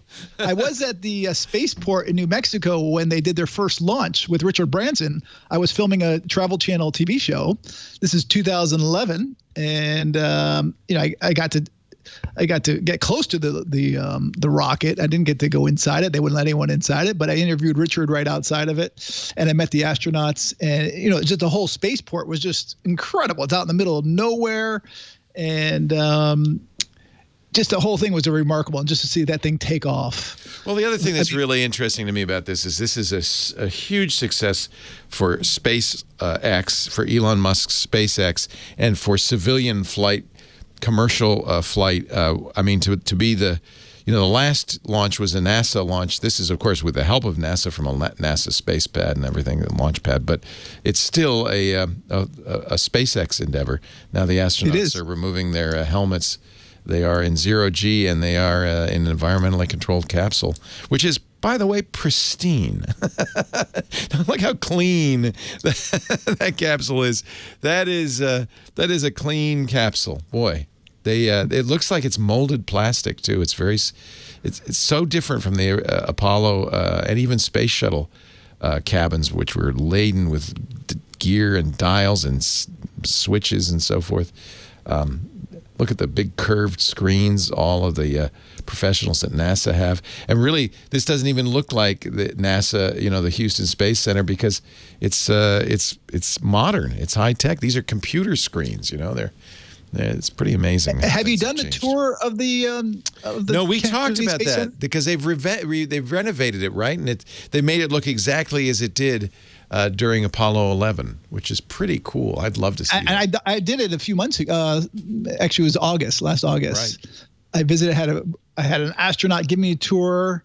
It's really something to see. I was so happy to do it. If you have a chance, definitely get down to. It's right outside Orlando. And actually, we took a private flight, and we got to land on the same runway as where these astronauts, I assume, will be landing when they do come back. Although they're going up to the space station for a while, aren't they? Yeah, I don't know. This isn't like a shuttle anymore. They don't land like a plane. I'm not sure how they re-enter. But the space shuttle used to land there, and they had the space shuttle right there. Yeah. And these guys are going to the space station for I don't know how long. Yeah, they don't know how long. I think that's TBD right now. But there's one person up there now, and these two are going to go up there. So what was interesting is that they were hanging out, and they're in their same room as the others. I was worried about what if they bring up COVID up there and I think they're pretty careful to quarantine those guys. And you noticed that even though the astronauts themselves weren't wearing masks, everybody around them was wearing masks because, of course, they don't want to contaminate the astronauts. But I think there are extreme measures taken to make sure that the astronauts themselves are virus free before they go up there. You're absolutely right. The last thing you'd want to do is bring our troubles on Earth up to space. That's certainly not on the agenda. Well, Johnny Jett, if you go to johnnyjett.com, you'll find his postings about that NASA AR app, which is really cool. He's also got a new podcast at anchor.fm/JohnnyJett, where he talks with travel folk about the good old days. Yeah, we mentioned you this week. Actually, I interviewed Amber Mack a couple days ago. Oh, that's so cool. She brought you up, and I also just interviewed. I'm sorry? Go ahead. And I interviewed one of my friends just flew to Australia. So we talked about what it's like going to Australia, the quarantine. It's on the podcast. Oh, that's the others really on YouTube. Interesting. Yeah. And then, of course, youtube.com/JohnnyJett for the videos. And is there any ETA for the return to travel? The world is starting to get back to normal a little bit. Are cruise lines and airlines starting to start up with recreational airlines? Yes, travel? Cruises, no. I mean, they keep pushing the cruises. Canada just said they're not going to have cruises until end of August. I think the U.S. is going to follow. We'll see. Right now, the no sail order is to like June something. Hawaii just extended theirs to the end of June, so there's no Hawaii. Off. Johnny Jett, yes. It's a pleasure. You too. Leo Laporte, the tech guy. Well, I'm glad we could watch that together. That's awesome. Yeah, it is. I mean, that's travel. It's a very special That's kind. ultimate travel. That's the ultimate travel. Really amazing. Really amazing. Yeah, they're going to be up there for 1 to 3 months. It's weird. It's an open-ended visit. 1 to 3 months. Yeah. Okay. Or longer. They're prepared for. They could be there as long as, I can't remember. I thought it was like something like 253 days. Wow. So it just depends. I'm not sure what it depends on, to be honest. I guess it depends on the next mission. Yeah. And then, of course, I don't think they land. I know they don't land anymore because it's not ballistic. It's not, they don't have wings. I imagine they come in in the old days with a parachute and they land in the sea for recovery. I would think that's how they land these days, but I don't know. The Russians land on land with parachutes. Interesting. Yeah. Leo Laporte, the tech guy. 8888 Ask Leo. On line 1, very patient, Stan, our Hawaii cop. Hi, Stan. Hey, Leo. Thanks for hanging on. I can beat you on one thing. I remember Alan Shepard, the Redstone rocket in the suborbital, first one. The very first one. That was a long time. What was that, 62? I think it was 62. Oh, yeah, something like that, man. Hey, I got an update for you on the over-the-air. Yes. You're gonna like this. Remember last time I talked to you that I was channel master, I was upset because they weren't making anything anymore. Right. Well, they have teamed up with your old favorite TiVo. Oh, really? And they now have a new one called the TiVo Edge, and it records 4 shows at one time. It has a commercial skip in it, and it's got a 2 terabyte hard drive on board with 300 hours of recording time. Now, do you like it? Well, I haven't got it. It just came out. I'm so nervous about buying any more TiVos. TiVo's very expensive because not only do you buy the box, then you have to buy the channel guide, and you either pay monthly or you do what I do, which was a mistake, buy a lifetime membership. I did that with my TiVo Bolt, and then it died, and, that's the lifetime of that device, not your lifetime.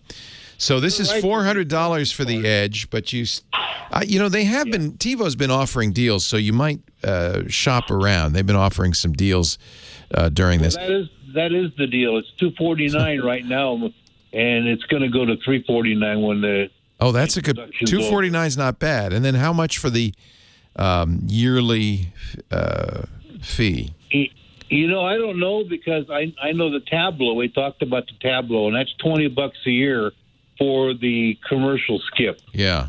And I think they charge $5 for the guide, which is one of the best out there. Yeah. So I'm looking right now at the website, and I would be doing the one with cable. You want to do it over the air, so that's a little less expensive. I have a cable card from Comcast. This is something they were required to do by the FCC, but they do kind of less than willingly. You have to actually really beg them. But once you get it, it replaces the Comcast set-top box with a TiVo. The cost for the TiVo Edge for cable is $400, and then $14.99 a month for the service plan, or you can go all in for $550. It's not inexpensive. But if it lasted a few years, and I do have a hole in my cabinet where I had my old TiVo when that died. Yeah. So this is strictly OTA. Yeah, and I think that's a good way to go, OTA. And all you got to do is convince Lisa to put up a little outside antenna, and you can get it. I promise you. I don't know. I'm pretty far from the towers. We're about 50 miles north of Mount Sutro. The Sutro Tower, rather, which is where all the San Francisco stations are. Yeah. I guess if I could get an antenna, like, one of those on a big mast going straight up. No, you don't need it. The one I've got is about 3 foot by 3 foot square, and it's a 45-mile antenna, I get it from Seattle, which is 30, almost 40 miles away, and crystal clear HD, perfect. Nice. I swear you could. Leo, before we go, I got one more thing for you. Yes, Stan. I have been using the Flowbee for 35 years, and the Flowbee is outstanding. We were talking about haircuts, and I was getting pretty shaggy. I finally bit the bullet. I talked to my hair cutter, and she said, well, I can wear a mask. You wear a mask. We'll sit outside. And I said, all right, I can't take it anymore. I don't know. It seems a little risky. I did it. My hair is normal now, but it's not going to be normal for very long. I hear you. I don't know what to do. A Flowbee. Now, that's a vacuum cleaner attached to clippers, right? It's kind of a clipper thing. It's the blades go back and forth, and the vacuum sucks your hair up in it, and there's adjustments on the how long you want it. I've been using it since the 80s. And it is outstanding. I've never go to a... Stan, how fashionable are you?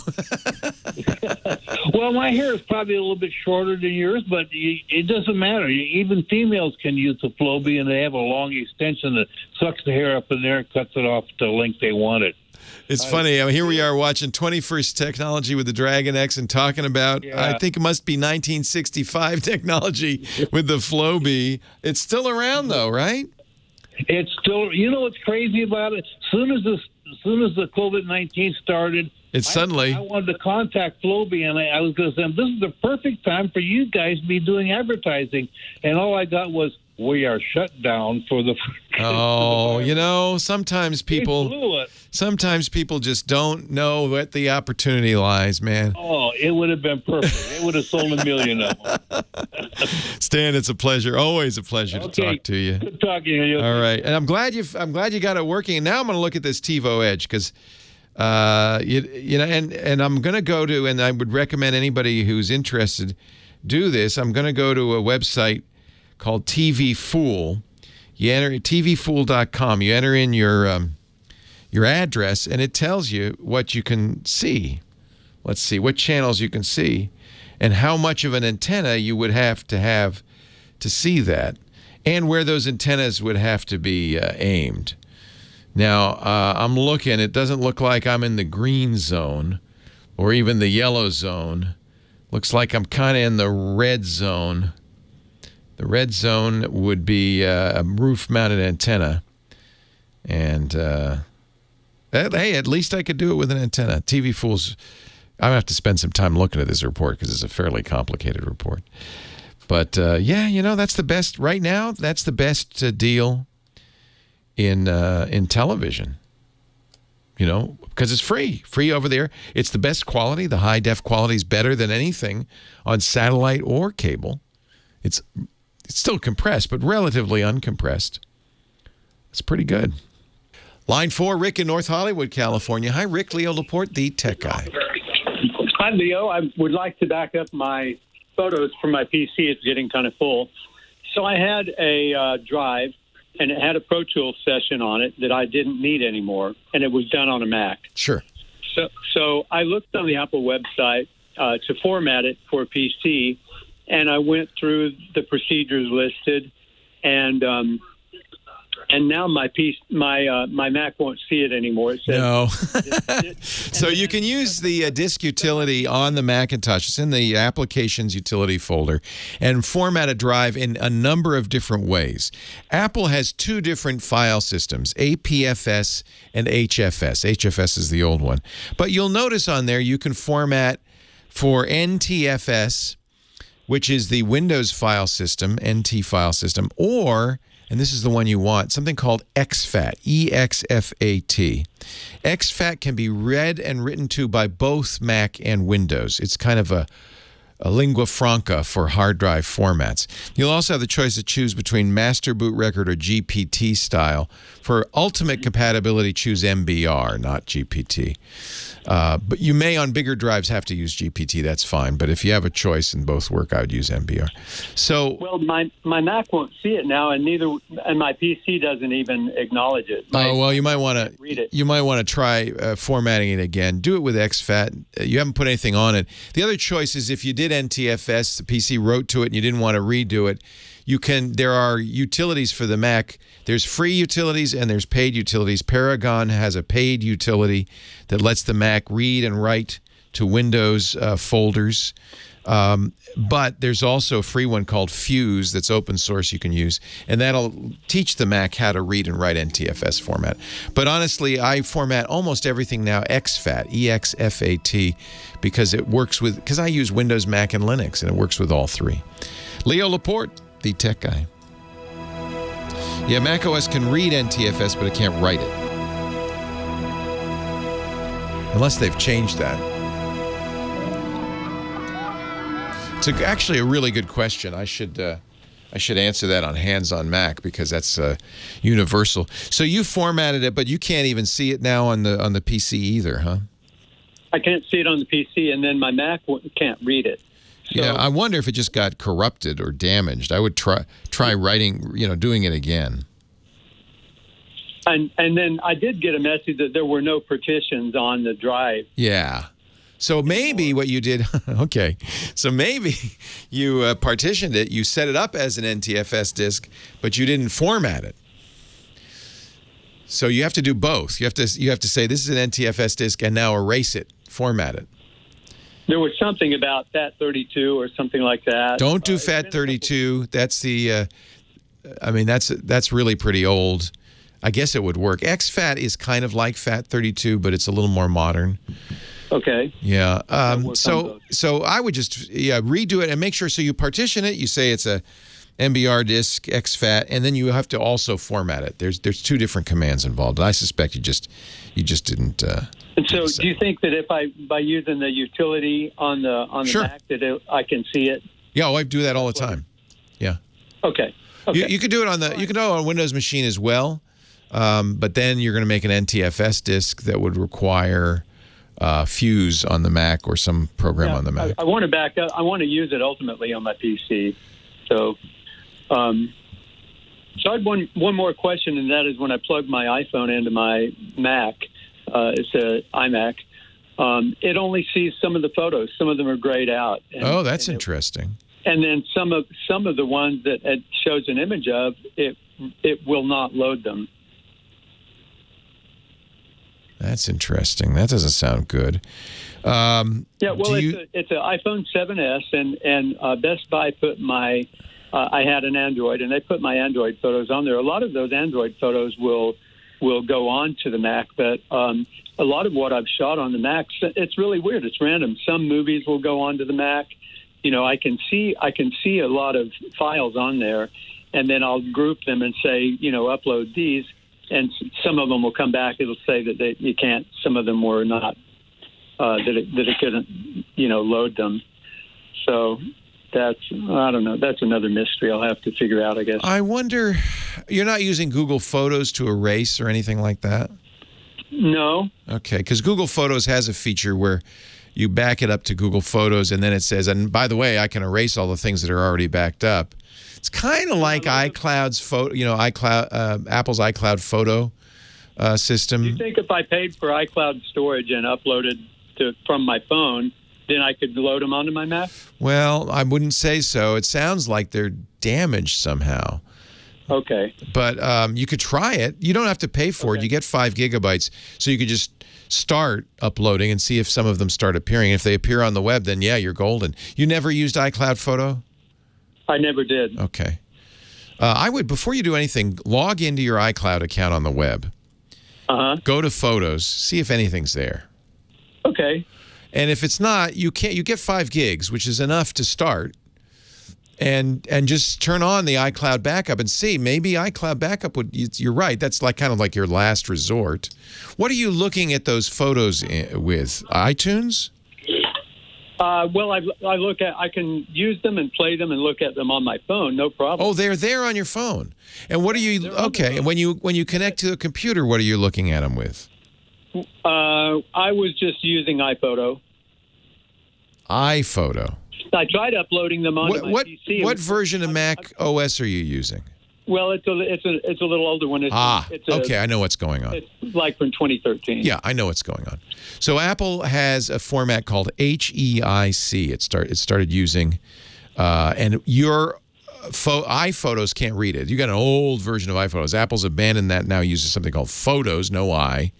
But you need a more modern operating system. I don't know. Is there a reason you haven't updated? Can you not update? Because it's a Pro Tools computer. Oh, some things will quit. Of course not. Yes. So there you go. Yeah. Okay. So the answer is, if you can see them, and you can on your phone, it's because both the video and the stills were recorded in a format that the old operating system, the old iPhotos, can't understand. If you back them up to iCloud, you'd have the same problem with iPhotos, but other programs can understand it. More and more programs, because HEIF, the high efficiency image format, is a standard. It's not an Apple-only thing. So Apple's not recording them in some bizarre standard. It's just a new standard, and it's taking a while. But lots of photo programs now understand these high efficiency formats. Okay. So it's just your old iPhotos that doesn't see it. Okay. Because I used to be able to upload it onto my laptop, and for some reason now it always shows an error when I try to upload. And it got to where when I would restart my phone and I would restart my laptop, sometimes I could get them to go over, but I haven't had any luck doing that. Yeah, it's really because you have such an old operating system. You're a musician? Okay. Yes. That's neat. Anybody famous? No, not yet. But you're working on it, and you do your own producing. Instead of playing golf, I play music. I think that's awesome. And Pro Tools, huh? Yeah, you might want to at some point go get a little more modern with the software, and then you could get a little more modern with the operating system. Okay. Apple's Logic that they just put out, $200. Wow. A lot of people use Logic. It's getting better and better and better and better. It's pretty amazing. Yeah, I went with Pro Tools because it's more universal. Oh, it's industry standard. Absolutely, yeah. A lot of people are using Logic, I know. Yeah. All right, thank you very much. Hey, it's a pleasure talking to you. Thanks, Rick. Take care. Well, hey, how are you today? Leo Laporte here, feeling much cheered up by the successful launch by SpaceX of their Dragon X crew capsule with 2 astronauts on its way to the International Space Station. We watched it together last hour. Very happy. It's been such a difficult week, hasn't it? So hard. And so it's just, the pandemic and the tragedy in Minneapolis and then the rioting. It's just been so hard. It's nice to look to the skies once in a while and go, yeah, there's hope. Maybe. 8888 Ask Leo, that's the phone number. Technology gives us a lot of things. Sometimes it gives us bad things. Sometimes it gives us good things. But ultimately, I think it's hopeful, isn't it?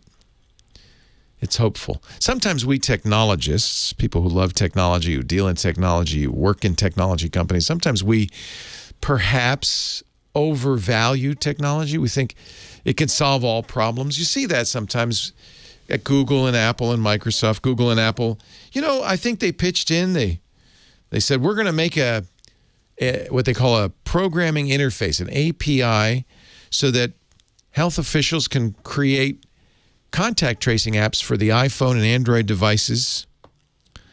And they did something that was really, really well done, very clever. But there was one little problem. And this is really an example of how technology does what technology can do, especially if they can do it easily. But even if not, they do what technology can do. But sometimes maybe they miss the larger picture. In this case, they knew that people wanted privacy. That's a big issue on our phones these days. And we especially don't want government to get information off our phones, or for that matter, marketing to get information from our phones. We want to be private on our phones. So Google and Apple used their very bestest, smartest stuff. They used their noggins and came up with a system that was beautifully, elegantly private. But the problem was it was beautifully, elegantly private. Maybe if they'd spoken to health officials a little more, they might have realized that that's not going to work. And in fact, right now, there's only 4 states that have said, yeah, we're going to use that. I think Latvia is using it. There are a few countries, but most countries are saying, here's the problem. I could create a health app that would use this really cool private technology on the phone. The way it works is it just kind of, as you walk around, your phone doesn't send this back to the home office, by the way. It keeps track of all the places you've been as you walk around and all the people you've seen. Well, and this is part of the problem, all the people you've seen running an app. And it just says, and it doesn't keep track of their name or anything. It just says, okay, I got it. Here's a unique identifier. You ran into this person, you ran into this person, you ran into this person. And it just keeps a log. And all of this becomes useful if you test positive for the virus. Then you tell this special app, probably have a QR code your health provider gives you or something, but you tell this special app in some way that's secure, I have it. Please tell everybody I ran into over the last 2 weeks to quarantine, to get tested in a quarantine, because I've run into them and they may have gotten it. It doesn't know their names. You don't know their names. They don't know your name. No names are exchanged. So everybody you ran into over the last 2 weeks will get a notification on their phone if they're running the app. They have to be running an app that's compatible that says, you have run into somebody who had COVID-19, quarantined for 2 weeks. There's a number of issues with this. What does run into mean? If you're on a subway train and you go by the station, you're within 5 feet as you go by the station of somebody who has test positive.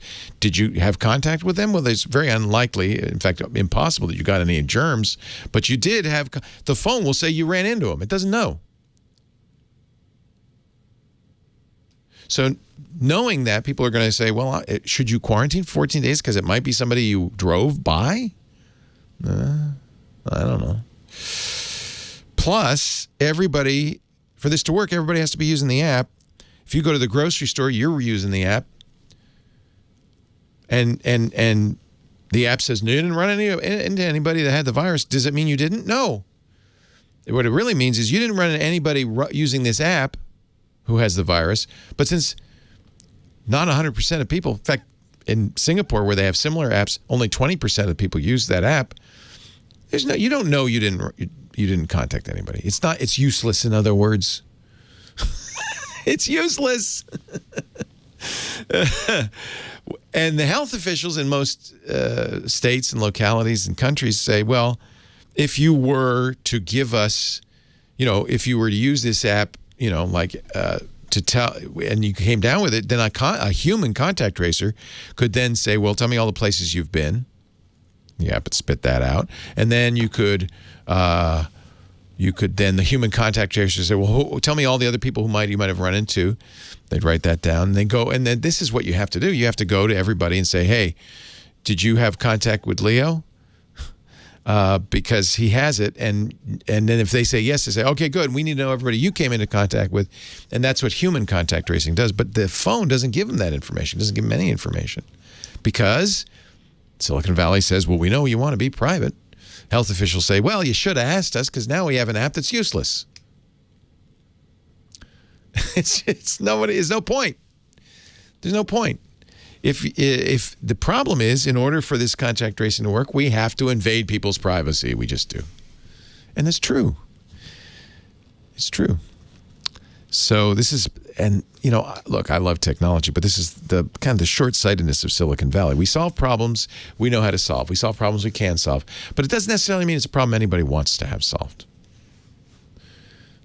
And we can point to a lot of things in this world. 3D television sets, for instance, nobody wanted, but we made them anyway. We were hoping somebody might want them. Folding phones. Nobody really wants those, no. We were hoping somebody might want them, but, no, nobody seems to. There's a long, long road littered with technologies that never went anywhere because we could invent them. We did invent them. Nobody seemed to want them. But I guess that's how it works, isn't it? Occasionally, and all you need to do is come up with one occasionally, like Apple did with the iPhone. You come up with something that's so incredibly popular that it transforms everything. And if it weren't for the iPhone coming out in 2007, we'd still be using BlackBerries, kids. And, the Android guys saw the iPhone and they said, stop. We're going down the bad, because they were doing something more like a BlackBerry. We're going down a bad road. And they started over. They said, we're going to make something that looks more like an iPhone. Clearly, Apple's licked this. Clearly, Apple's solved it. So that's the world we live in. And occasionally you get the technology hit that sends you to the moon, or at least the International Space Station. And occasionally you get a non-starter. One of the non-starters possibly right now seems to be self-driving vehicles. The pandemic has kind of brought to the fore the fact that we're just a lot of these companies going out of business. A lot of the development was being done for self-driving taxis, Ubers, and Lyfts. Because, well, here's an interesting story. Uber, which has raised billions of dollars, has spent billions of dollars, makes no financial sense. None at all if humans have to drive the cars. They can't make money with human drivers. They lose money. They lose 40 cents on every mile they drive. Or every ride, I guess it is. 40 cents on every ride. 40%, I'm sorry, of every ride is subsidized by the company.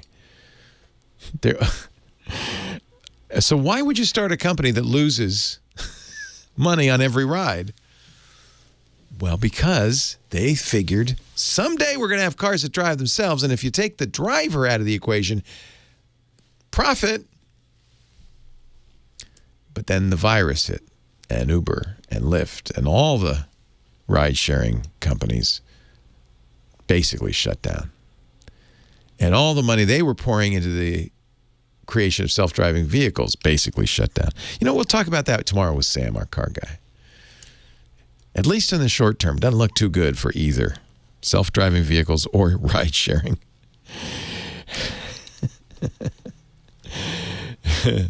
8888 Ask Leo, that's the phone number. Leo Laporte, the tech guy. That's why I love watching technology. It's fascinating. It's a perfect example of humans' desire to create, to invent, to change the world. And their willingness, sometimes it works, sometimes it doesn't, but their willingness to take a big risk, to take a chance. I love that. Leo Laporte, the tech guy. More of your calls. More tech talk coming up right after this.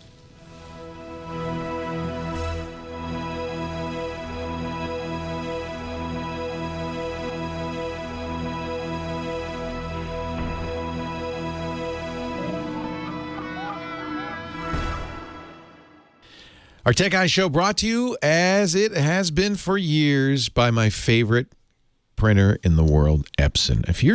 I love these guys. If you're tired, and who isn't, of expensive toner cartridges, meet the Epson EcoTank Pro. No cartridge. It's designed for quality, speed, and convenience, but also value, and you can print like a pro. EcoTank Pro, it's Epson's fastest super tank printers, designed for high-volume, heavy-duty performance for businesses. They're cartridge-free, but they do come with, and I love this, super-sized, easy-to-fill ink tanks. Using low-cost replacement ink bottles, zero cartridge waste, no more in the landfill, and there's enough ink for thousands of pages. Thousands of pages. And that when you get more, the cost is so low, you can print all you want in color. You won't be, I don't know about you, but I used to think, oh, how much a page is this costing me? Not with the Epson EcoTank Pro. Printing in black and white to save on toner replacement cartridge costs, they're a thing of the past, because EcoTank Pro is just changing the way people print. Forget about having to replace cartridges between print jobs ever again.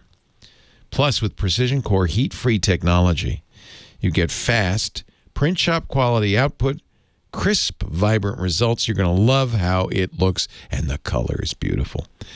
The Epson EcoTank Pro is also available in wide format. You can go up to 13 by 19 inches. That's really great. Print like a pro from your home office or small business. Add the Epson EcoTank Pro to your online shopping list at Best Buy, Office Depot, Office Max, Staples, and, of course, Epson.com/EcoTank Pro Leo. EPSON, Epson.com/EcoTank Pro Leo. I love my Epson EcoTank. You will too. Epson, exceed your vision. Okay, Leo Laporte, the tech guy, 8888. Ask Leo, the phone number. Line 3, Barb in Rancho Mirage, California. Hi, Barb. Hello. Thanks for hanging on. Oh, well, this is my third call. I've gotten dropped twice. Oh, no. Well, I'm glad you got back. What can I do for you? Persistence. Yes. I have got a problem. I have a Chromebook and a Windows computer. You are blessed with an embarrassment of riches. Well, I love the Chromebook better than the Windows. Oh, you also have extremely good taste. Oh, I love my Chromebook. Yeah. You're safer. It's better. It's less likely to get damaged. I think it's great. Oh, yeah. Yeah, I use it. Yeah. Absolutely. I am more than I am my Windows now. Nice. But what has happened is all of a sudden after, I don't know, it takes quite a few days, but then all of a sudden, I'll go to, say I go to Facebook or whatever, and I want to scroll, start scrolling down. Well, it won't let me scroll up. It goes, like it's stuck.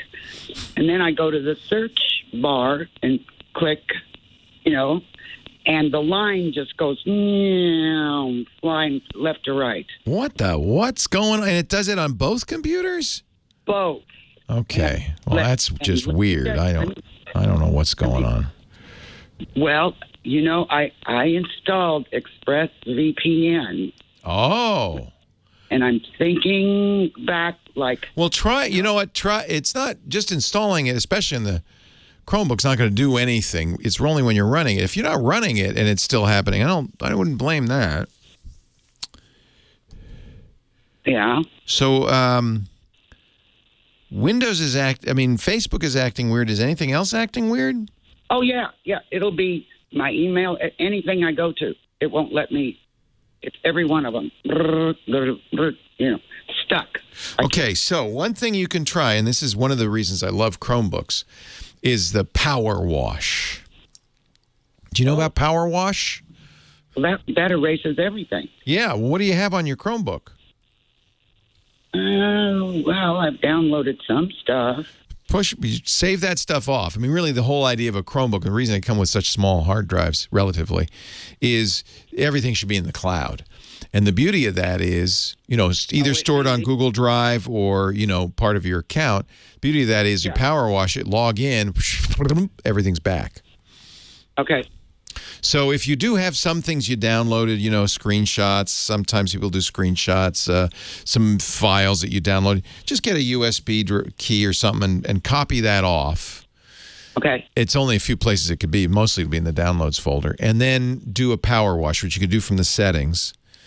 And if it comes back, then it's not ExpressVPN and it's not the computer. It's I don't know what it would be. I'm not quite sure what's going on.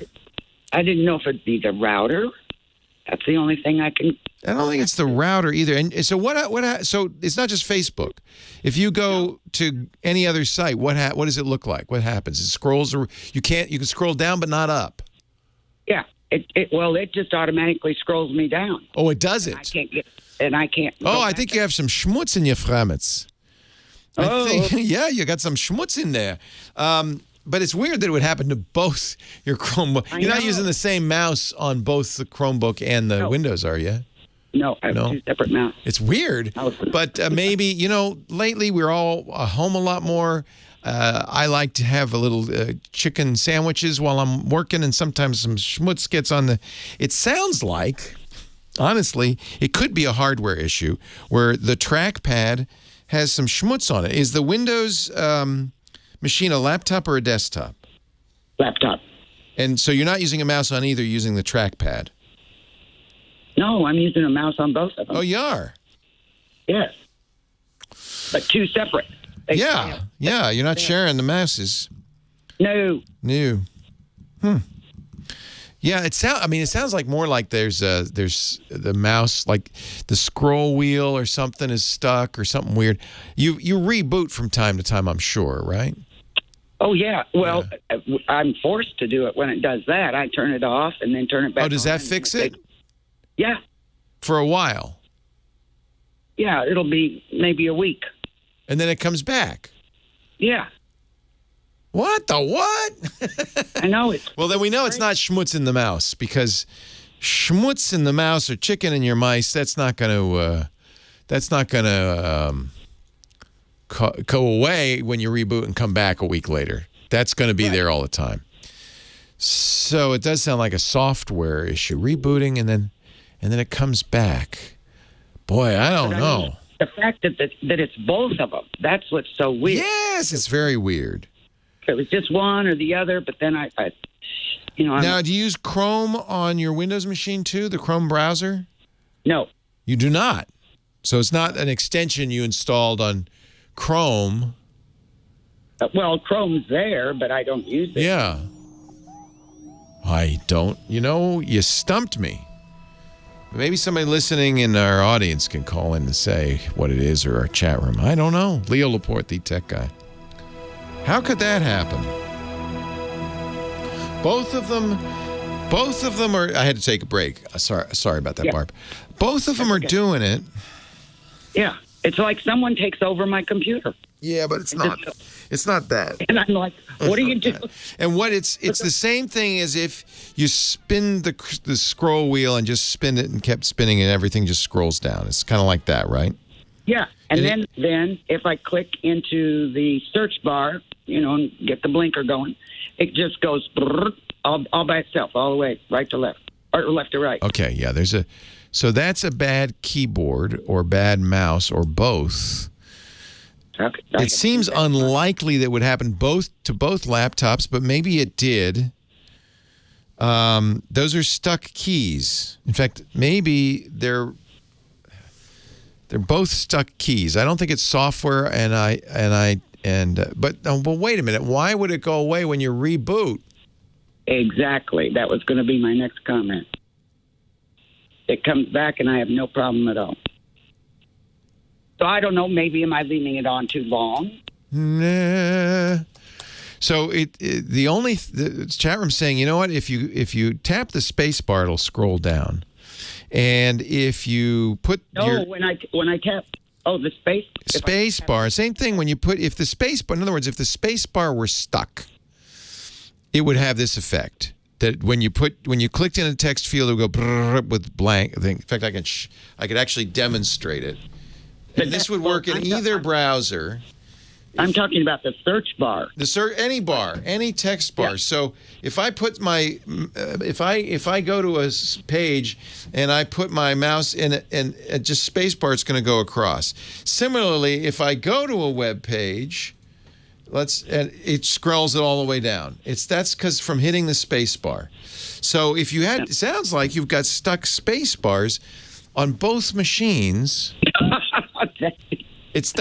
You've not been hacked. I promise you, it's not that. I was afraid to call you. I told her. I said, "No, you're not hacked. That's not that. Because a Chromebook, nobody could hack you." One trick, when it's doing that, press the Shift key to see if it goes up. See if the pages are scrolling down and you press the Shift key, it should go in the other direction if it's a stuck space bar. So now, if we know it's a stuck space bar, you could pry the space bar off and blow it out. Make sure there's no, because the space bar is one of the places it tends to get crumbs. Believe it or not. Yeah, because when I'm hitting the space bar right now, I'm on my Windows. Yeah. It scrolls down. Yep. Scrolls down. But the problem, it automatically scrolls me down. Yeah, that's what space bar does. And the same. I want to go back up. Yeah, right. So. Well, look, we got to fix this, but I think it's a stuck space bar. So if the space bar is stuck, you're going to get that behavior. Things are going to scroll down real fast because that's what space bar does. It scrolls down one page. A stuck auto-repeating space bar will do that. It also would if you clicked in any text field, to go brrr, like it's typing spaces across the text bar. Those are the same. That's from the spacebar. Now, it sounds like it is related to software only because the reboot fixes it. And that's what's puzzling me. Because it's 2 different operating systems, 2 different computers, same exact behavior. Don't know why that would be. But I would check your spacebar. You know, one thing you could do is take a keyboard. I don't know if you have any lying around. Plug it in and see. I don't know. That's bizarre. I don't know. I can't tell. It's very confusing.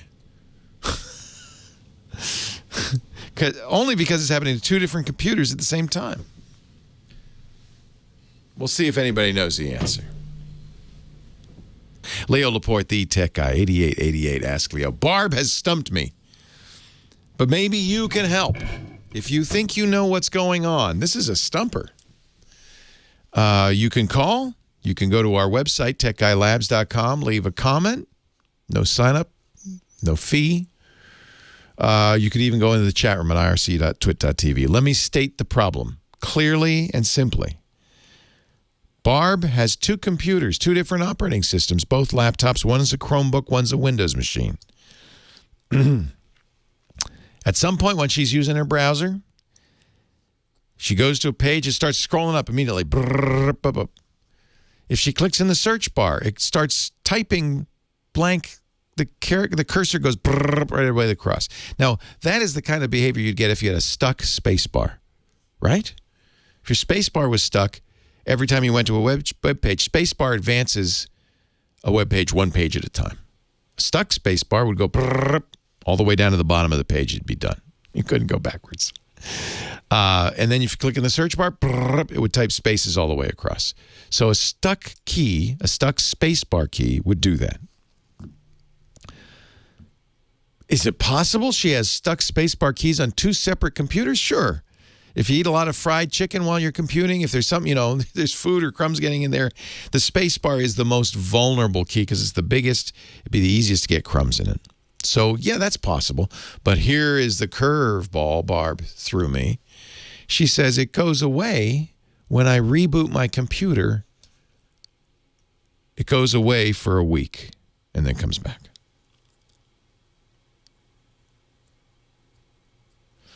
Now, that's the puzzler, because there's all stuck space bar. You could even have a USB key or something that's something on the USB port. It's weird that it would happen to 2 computers at the same time, but who knows? Sometimes coincidences happen. But what about rebooting? That's a puzzling. And and to make it even harder, I thought, maybe she's using Chrome on the Windows machine. Maybe there's an extension installed in Chrome, and Chrome will synchronize extensions on both computers, perhaps. So perhaps that's something new on Chrome, but maybe that's what happened, and maybe there's a bad extension doing that. But she's not using Chrome on Windows. Do you think there's Bluetooth? Like there's a Bluetooth keyboard? I did have this happen once to me. I had a Bluetooth keyboard attached to my computer, wireless keyboard. Got tired of it, went back to a wired keyboard, put the Bluetooth keyboard in the cupboard, no problem, until I put something on top of it, and then it was typing because it was still paired. So look in your Bluetooth settings. Make sure you don't have anything weird paired to your Chromebook. Maybe that's it. Maybe there's something paired to the Chromebook and the Windows machine. That did happen to me. I put the paired thing, forgot to unpair it, forgot to turn it off or take the batteries out, put it in my cupboard. It was fine because nothing was typing on it until I put something else in the cupboard weeks later, and all of a sudden my computer's typing. What's going on? Oh, it came to me. It's the Bluetooth keyboard. That's a mystery. 8888 Ask Leo. Barb, keep listening. I have no idea. I have no idea. That is just totally, totally weird. Fred, Fraser Park, California. Leo Laporte, the tech guy. Hey, Leo. I've got a suggestion on the keyboard. Oh, good. That was fast. Yes. Well, that wasn't why I called. I have a real basic question. But on the keyboard, I worked in a place where there were a lot of secretaries. This was late 70s, early 80s.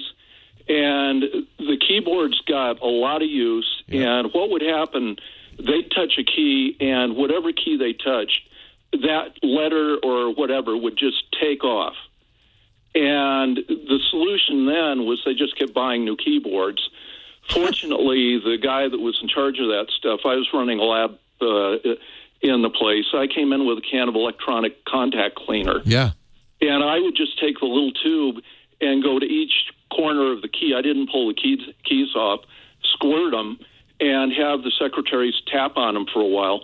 Well, that cleaned up the problem. I'll be darned. So they were actually wearing... Well, what was happening was there was probably an oxidation of the switch that was the key. Yeah. Now, if she's running keyboards the same amount of time, it wouldn't be surprising they develop similar problems at the same time. Sure. Now, if they're plugged in hardwire, I'd look for that. If they're Bluetooth... It's a laptop, so they're built in. Okay, but that still could happen. Oh, of course it could, yeah. I wouldn't necessarily suggest, Barb, put contact cleaner in there anymore, but... I turn it upside down and shake it a lot. And you can it's easy to pry them off and see if there's schmutz in there. But that's interesting. Yeah, that's really interesting because they were used roughly equally across the whole steno pool. Yeah, what was happening is they had a huge amount of use with the people that were using them.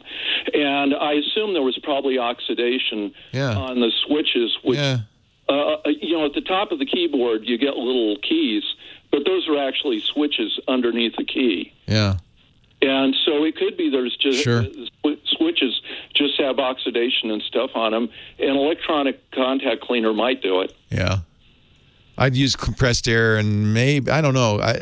There's so many plastics now, and most keyboards have these domes. I don't know. That's interesting. That goes back to the days when you had switches. You actually had switches in your keyboards. They have different technologies now. So I don't know. That's an interesting, maybe that's what happened. What's your question, Fred? I love your thinking, though. This is real basic. This is telephones with poles and wires on them with birds. I remember those, yes. Okay, well, it's that kind of question.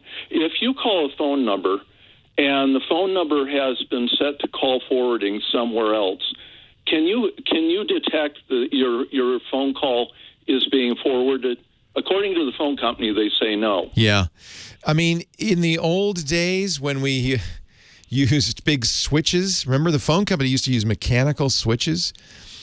It's actually the history of the phone. The history of phone switching is fascinating. Remember, it used to be operators who would actually physically make a connection, point to point, from your phone to that phone by putting in, cables.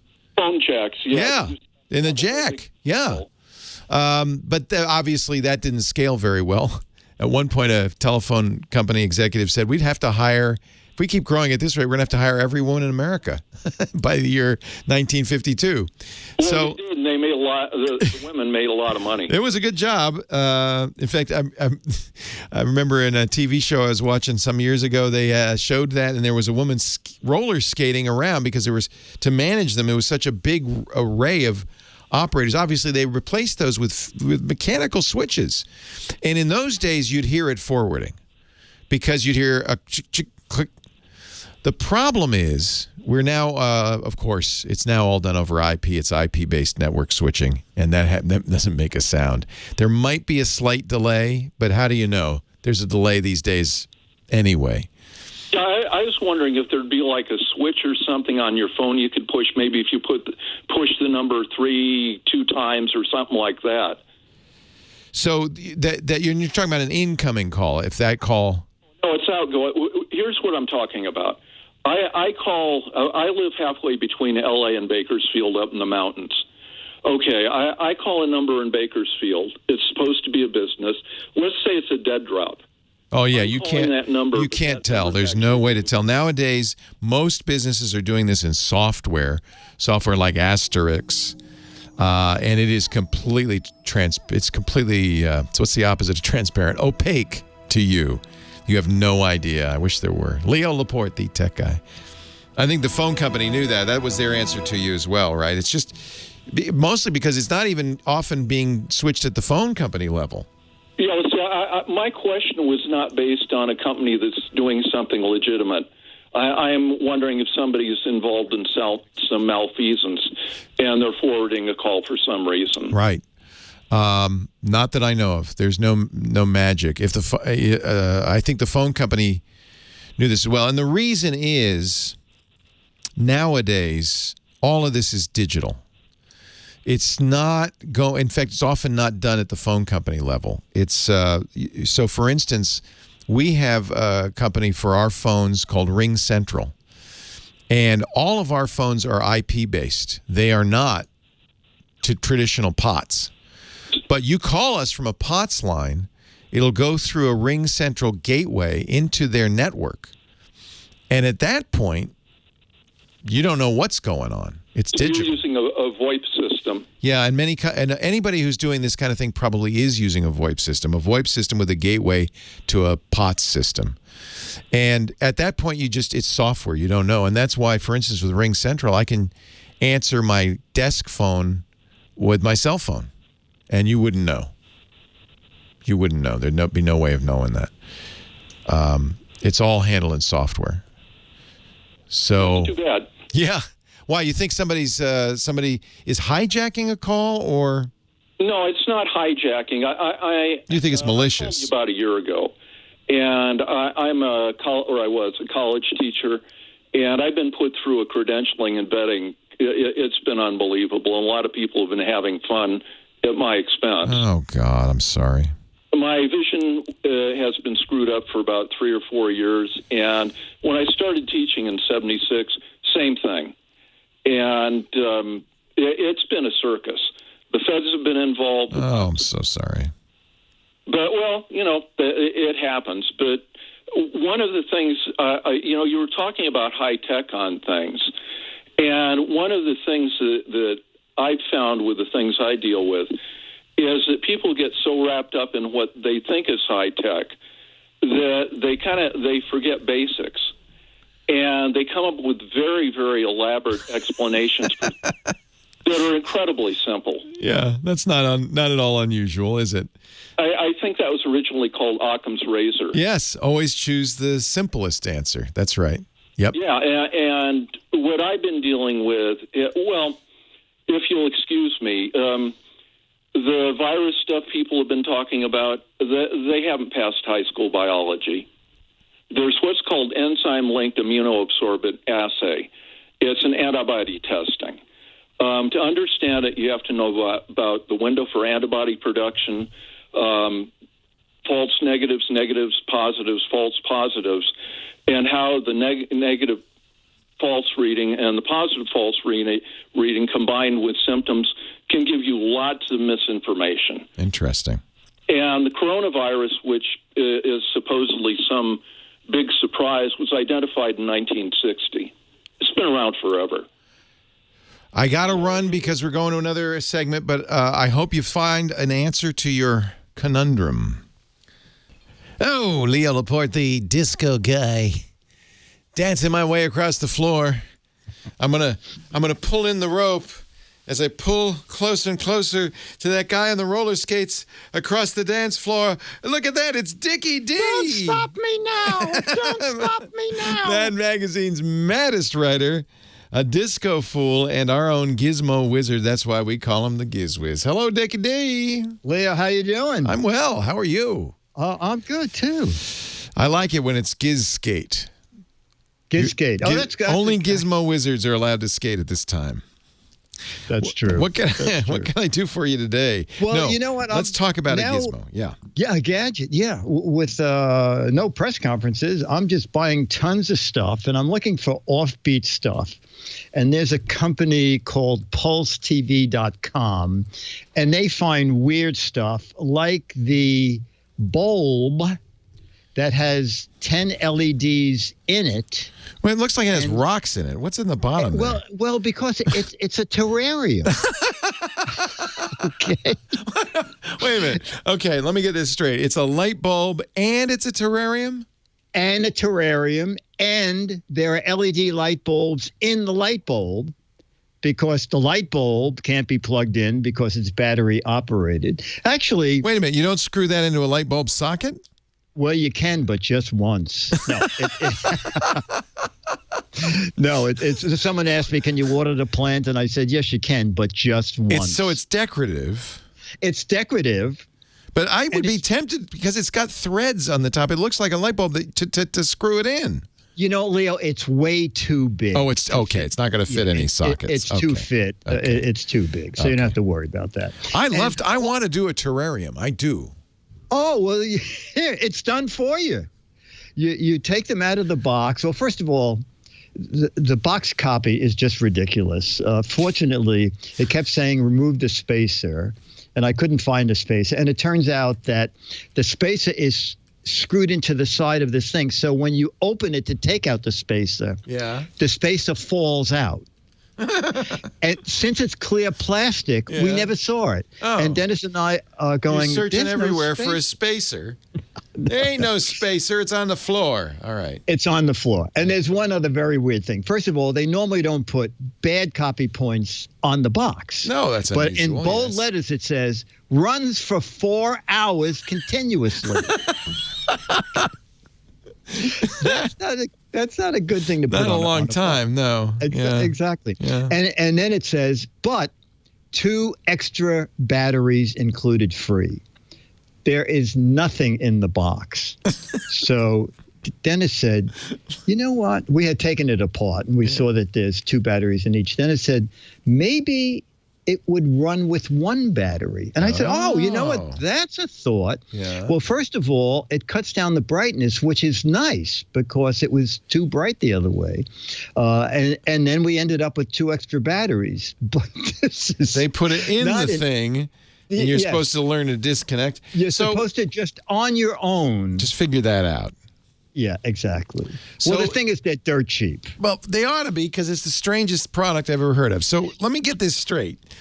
It looks like a giant, and I mean giant, light bulb, right? Yes, it looks like a giant light bulb, and it's heavy-duty glass. I think if you dropped it, it might not shatter. Inside the giant light bulb, there are, from bottom to top, rocks. Oh, they're fake? They're not even real rocks? Well, I guess they're real rocks. Why go to all the trouble of faking rocks when real rocks are so widely available? That's true. And then in the real rock, there's like a plant. A mini succulent plant. A mini succulent plant. And then above the mini succulent plant, there's these swirly filaments. There's a wire with 10 LEDs twisted through the bulb. And is it a light, a plant, or both? It is a conversation piece. It is sold as a way to decorate a bookcase. I think this might be cool. Oh, I think it's very cool. And I have a way around the 4 hours of constant light. Yeah. You see, just before the guests enter, you click them on. Oh, yeah, it has an on-off switch? Yes. The part that would screw into a light bulb, into a light socket, is actually the on-off switch. Yeah. So you have it on, and you usher people by the bookcase, knowing that they'll see it. Yeah.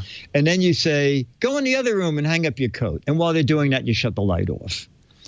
And then before they leave, you say, I'll go get your coats. And then you run and you turn the light on. It seems odd because one of the advantages of LEDs is that they sip power. I suspect that the 4-hour thing is just wrong. My guess is. Have you tried? I mean, have they left this on? No, you know what? That's a good idea. I should have left it on. I'll leave it on all night.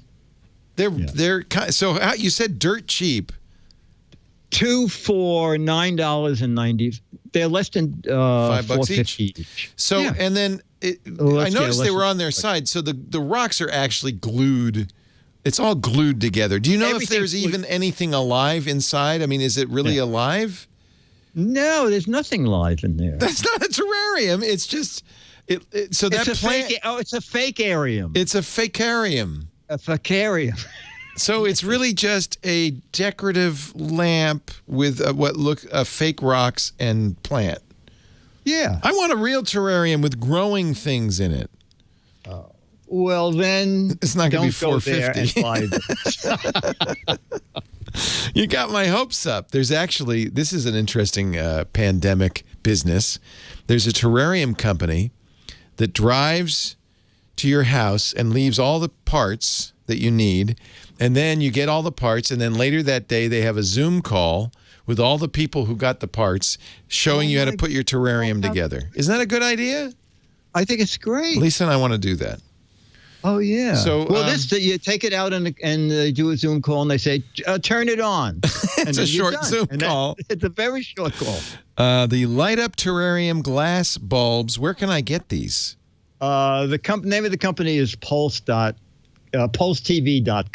Pulse TV? Doesn't sound like a light up terrarium company to me. Actually, the best way to do this is go to Dig's website, gizwiz.biz, gizwiz.biz, and click the button that says that Giz Wiz visits the tech guy. I'm the tech guy. He's the Giz Wiz. He visits me, shows me crap, and then puts it on his webpage, and it's all there. I have nothing to do with this company. I just thought it was a fun thing. He doesn't make money on this. It must be one of those as seen on TV companies, right? Something like that. That's my guess. Yeah. I think it was as seen on TV, but no one watched companies. Nobody was watching. He also has we better dump these. A button right below it saying, "What the heck is it?" Contest, a chance to win an autographed copy of Mad Magazine.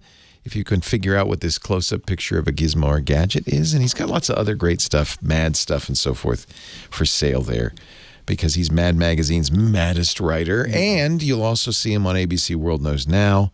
And that's why he has, unaccountably, an ABC World News Now microphone flag. Yeah, because I'm doing it from home. Yeah, that's pretty cool. ABC News presents... I never want to go to the studio. I love it that everybody now, we're watching everybody in their house.